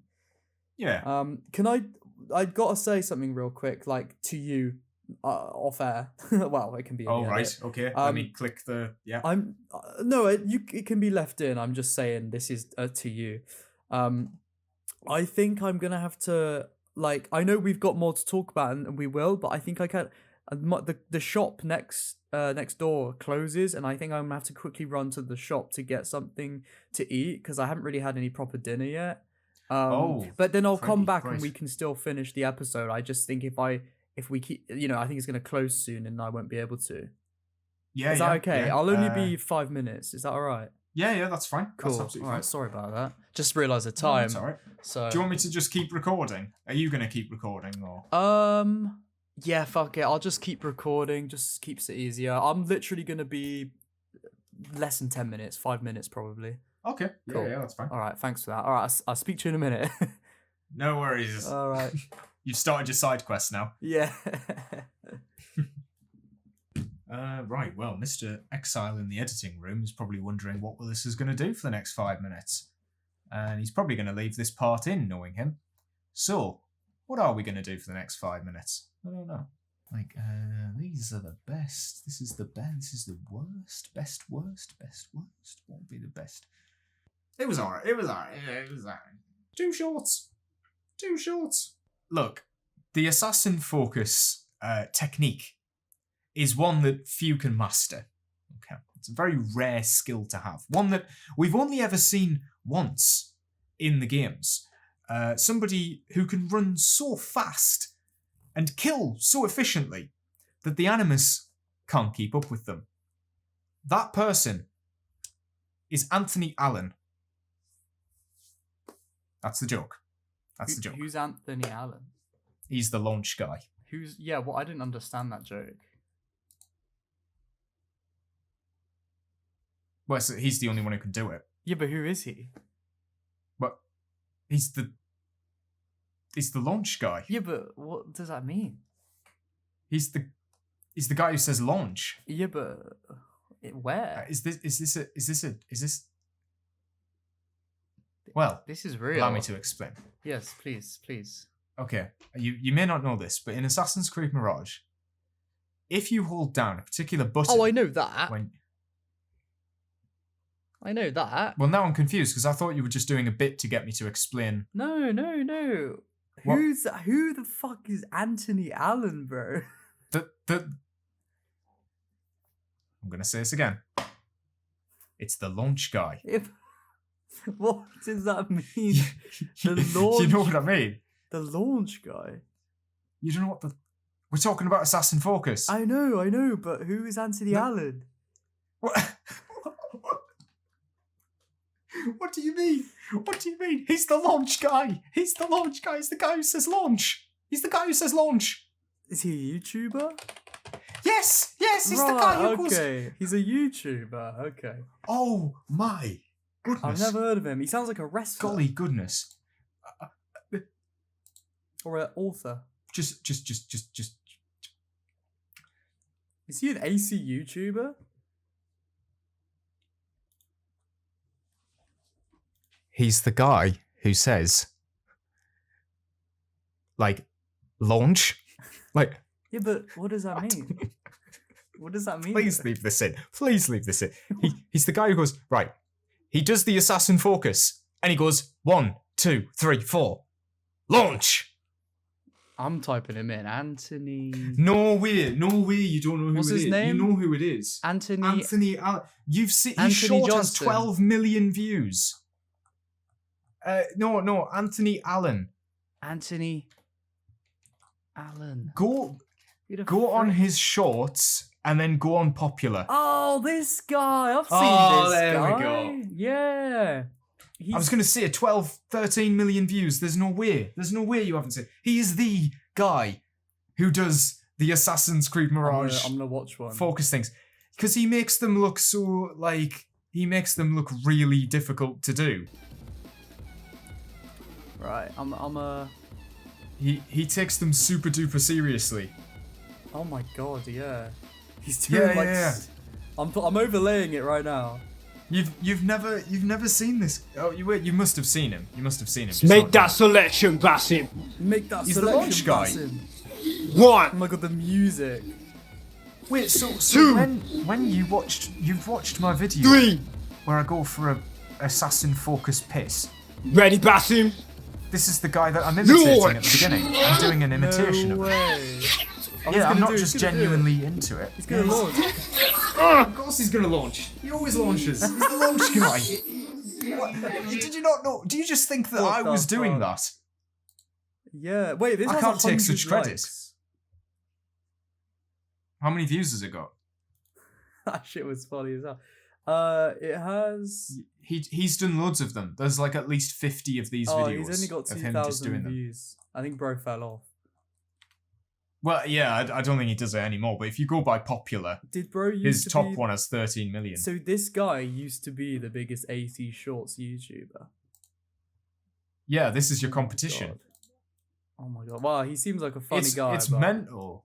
I don't, He's got so many subscribers, 100k subscribers, Just from and yet all they're this. all from shorts. Damn. Yeah, Oh, I feel a bit bad for him though, because it's like he is the launch guy. Like that's it. he is the launch guy. That is it. I gave him so somebody in my Discord like spoke to him before, Oh yeah. and I asked them. I was like, Oh. "Can you reach out to this guy to get him on the podcast?" Yeah, we need to get him on the pod, bro. Yeah. Anthony, Guess what? bro, He blocked him. If you see He this, blocked him. oh, you've got him. Wait, what? No. Let's just say a member of my team, my technical support team, reached out to him, and they got blocked. What? Why? Yeah. I don't know. Bro, Anthony. I'm sure he asked nicely. If you see this, Anthony, we love you. We love you. We love you. We do. We think your launch shit is so funny, but you are more than just a launch guy, and we want to talk to you. We want you on the podcast. We want to learn about the type of content you want to make. You know, is it just AC or is it something else? Let's get to know you, man. Come on the pod. Someone clip that and send it to him. And teach us your ways. Yes. Like, yeah, we care about the other stuff, but I care about the launch. Because I can imagine. I need to know how you focus. Yeah. How do you focus? Yeah, let's get you on, man. Let's get you on. We love you. We're not gonna make fun. We're not gonna just talk about launch because I'm sure you're sick of it. We just want you on, man. We just want you on. So come on the Podyssey. Anyway, And don't watch my video no. because I don't want to. Look. I'm just saying the assassin piss meter is totally different. It's totally different. That's your own meme. You took it. On, That's my meme. That's my yeah, meme. yeah. It's another. Yeah. Inspired by the power of the launch. That's what it is. Well. Let's since we've premised this whole launch thing, I think. why don't you explain to the people where this came from? What is launch? Like what is this? Okay. Let's just. Okay. What is this? So, in Assassin's Creed Mirage, they couldn't help themselves. They had to put something in there. Not something supernatural. They were good with that. They did a good job. They stayed away. Apart from the Prince of Persia stuff. They put in an ability for Basim to obtain that would allow you to assassinate multiple targets in very quick succession. And the in-game lore reasoning for this is that Basim can move faster than the Animus can keep up with him. And you basically have this separate meter, this focus meter, that allows Basim to lock in, and he can eliminate up to 5 targets depending on how much focus Basim has.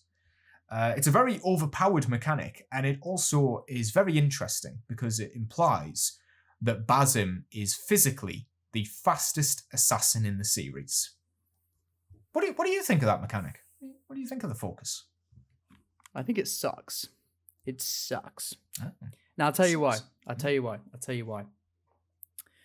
I think no. Let me take that back. I think out of some mechanic in any, just generically, whether it's in an Assassin's Creed game, in something else, it's fine, right? It's just a superpower that you can use. I don't really have any issues with it as a mechanic. The issues I have is more. It's a personal thing. It's like it just doesn't fit in what I personally see as a sort of classic return to roots AC experience, as Ubisoft are branding it to be. I think it made no sense. It brought a lot of pushback, a lot of backlash to the game. To be fair, it could have legit just been a marketing tactic for Mirage. Like, let's just add a stupid ability. Everyone will be talking about it, making videos on it, saying how much it sucks. But then, like, some people will see that and be like, fuck yeah. Assassin launch, Assassin focus.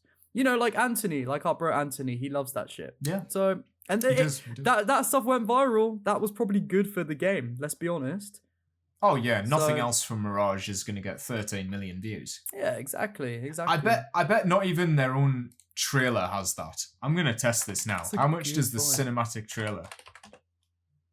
I'm going to throw it out there, Anthony. I'm giving you some real props here. Well, he's got more views than the Assassin's Creed Shadows story trailer, so. Yeah. So the world premiere of Mirage only has 9.1 million. Damn, he's more famous. He beat that. Good for him. He is. Good for him, man. Because even you knew. Yeah. No, I didn't know who he was. No, you totally knew. Knew from the start.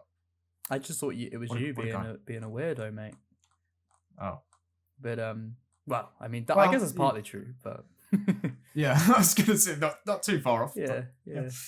But anyway, teleportation. I think when it comes to a mechanic in of itself, I think it's kind of way too easy. There's not much. There's like, in one sense of the matter, there's like not much reason to use it, because if you just it's a time saver, right? It's like, well, I could sneak up on these enemies, but if I just one shot them all, that'll be a lot easier, and then I can just move on with my day. So in that way, it's like, it's almost like a little bit of a cheat sheet to get ahead in the game. There's not very much challenge to it. You build it up. You build the meter up quite quickly by assassinating enemies. It's a gimmick, right? It's a gimmick. I think it's just one of those things that was put in the game as a selling point, in all honesty. Because it doesn't like make it more challenging. It doesn't really change gameplay in any way whatsoever. It just makes it easier. But it could have easily just not been there, and it would have made no difference. So yeah, personally, I think it's just a gameplay mechanic that's there as a gimmick to sell a few more copies of the game. What do you think? Do you like it? As a mechanic? No, not really. It does sort of cheat the game, but it also doesn't feel like it like leaves enough of an impact. Yeah. It's like, it is a bit of a cheat, but it's not saving you like too much time. I don't know. Yeah, you're probably right about the marketing. I hadn't really thought about that, but it does give the game like something unique, like a selling point, I guess. Because there really isn't much to it. Like, the way I would compare it is the fear takedowns in Batman Arkham Knight. The difference being that in that game, you got the fear takedowns straight away, and they operated pretty much exactly the same, but you'd get them at the beginning of an encounter, whereas with Mirage, at the least, you have to earn it. You have to actually kill a few guys first. You can't just go straight in with it. And I found when I was recently playing through the game, like a few weeks ago, it takes quite a long time to recharge if you're not actively looking to like kill people. Like, out in the open world, I was parkouring about. I was trying to do a couple of launches myself, and I couldn't really like. I said it's like, maybe easy, if you're in combat.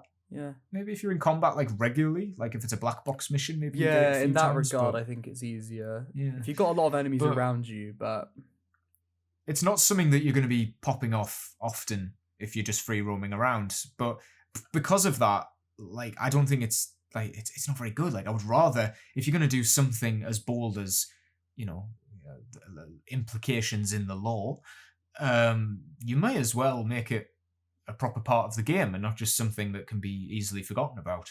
Yeah. Yeah. Well, do you think that leads into the whole, this is just a marketing gimmick?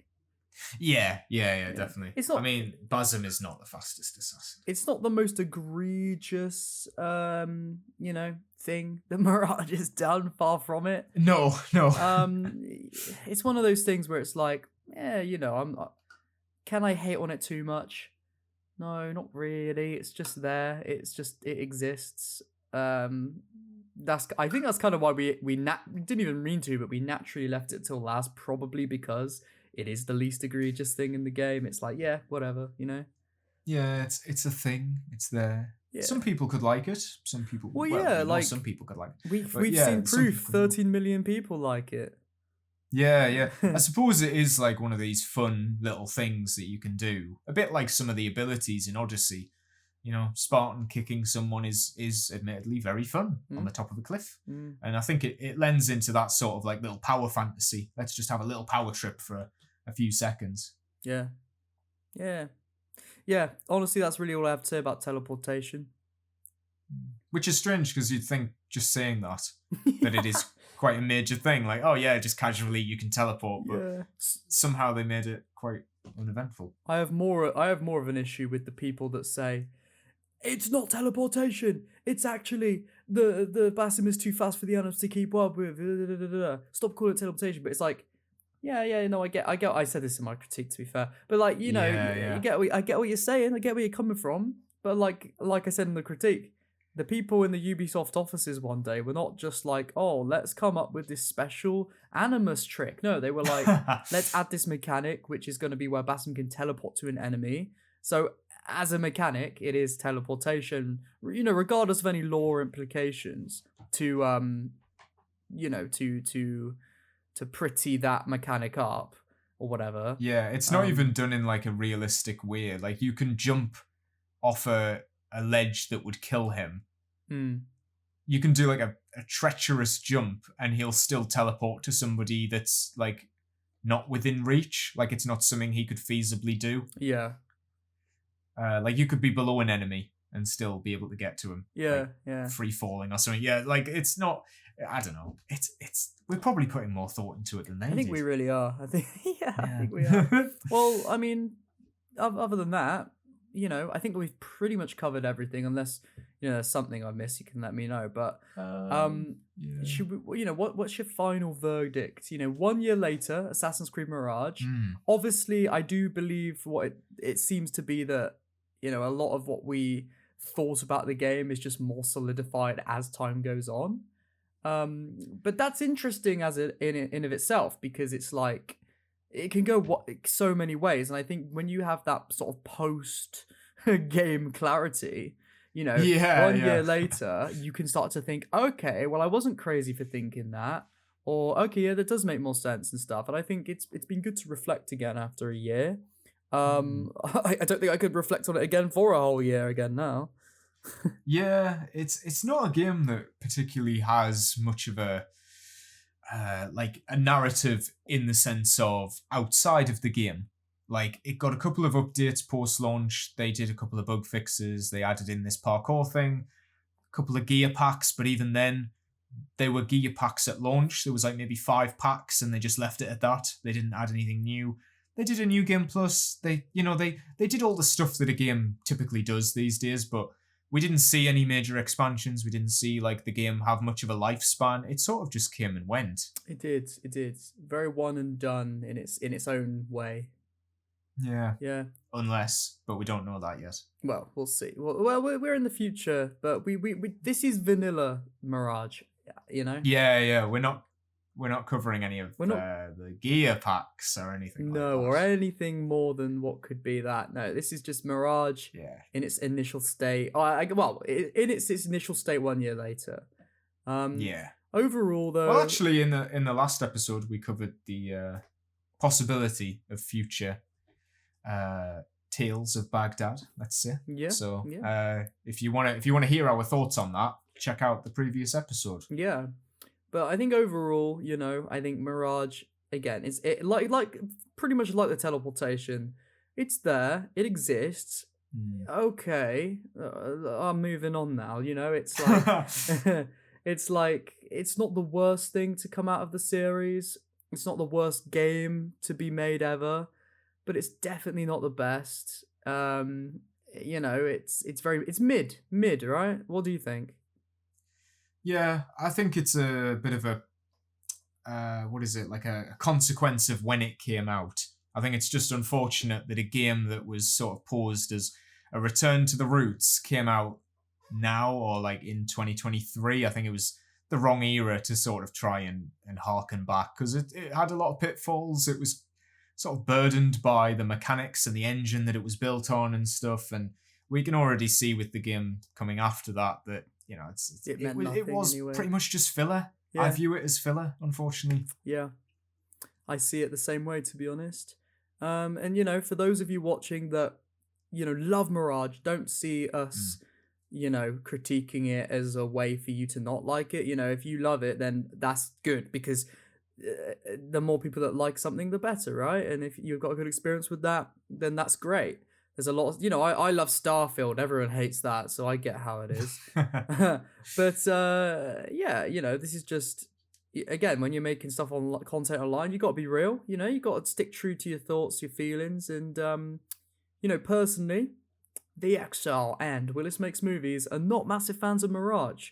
But I'd love to see, you know, people that do love it comment below why you do, and we'll respect that. We'll appreciate it, and we'll see all sides of the story, if that makes sense. So, yeah, of course, we're looking at it from our perspective. There's nothing wrong with enjoying the game. I mean, it is. I'm hopeful that the studio that made this game do get another chance at it, because it's only their first title for Assassin's Creed. And I would love to see them have another crack at it and improve on what they've done in Mirage, and hopefully find a happy medium that more fans can be happy with. You know, yeah. Not you know. I'm just saying we shouldn't punish them for making the game. No, you know? Of course. Yeah. You know, you always got to let everyone changes, and I'm sure that's the same for the developers. And yeah, they seem. Ubisoft Bordeaux, from what I've seen, seem to be in good faith. You know, they wanted to make a good game. Whether we think they did or not is a different story, but you know, the passion and the intent was there. So I think, you know, everyone, you can only improve, right? Surely. Yeah, of course. And I think that is probably my biggest positive with this, is you can see that the people who made it did care. They cared about the franchise. They didn't hurt the franchise in any way, which was an improvement over the last, you know, couple of entries. They maybe played it a bit safe, but I think there wasn't any ill intent. And, you know, for a first game out of a studio, it is very impressive. Yeah. They could have made a much worse game, let's say that. Oh, definitely. It could have been a lot worse. Yeah. So, should we wrap it up? I think... I have nothing else to say about it, to be honest. I think I've exhausted my Mirage knowledge for one lifetime. That's scratched that itch. I think I think you'll be happy. I don't know if you'll be happy, but you'll see when I've posted this episode next week that halfway through the episode I decided to sit back, zoom in the camera on my face, and then tie up my hoodie on my face. Oh my goodness. Yeah, I don't know why. It just felt the right vibe, you know? And so there's going to be but then I think it's going to work well for clips, because when we do clips, you know, as shorts, you have to people zoom. will start commenting, why is bro's hood's up so far? And then it will boost the engagement. Yeah. So I think it'll be alright. Maybe I should do something like that. Maybe I should change the camera angle wildly next time. Yeah, next episode. It's like a bird's eye view the whole time. I could just be walking around my room. Do you know that guy, Francis Bourgeois? He's the train guy on TikTok. He puts the GoPro on his head. You could do that. Yeah, I could actually do that. Do you know, fun fact, I actually went to school with him. I knew him. No way. Yeah, he was a year above me. Oh, you should get in touch with him. You should get in touch with him. Hey, do you want to come on the Podyssey and talk about Assassin's Creed? You can talk about the train in Syndicate. Just whole episode. When I was doing my old podcast with my mates, I clickbaited the hell out of that guy. I got 50k views on a short about it.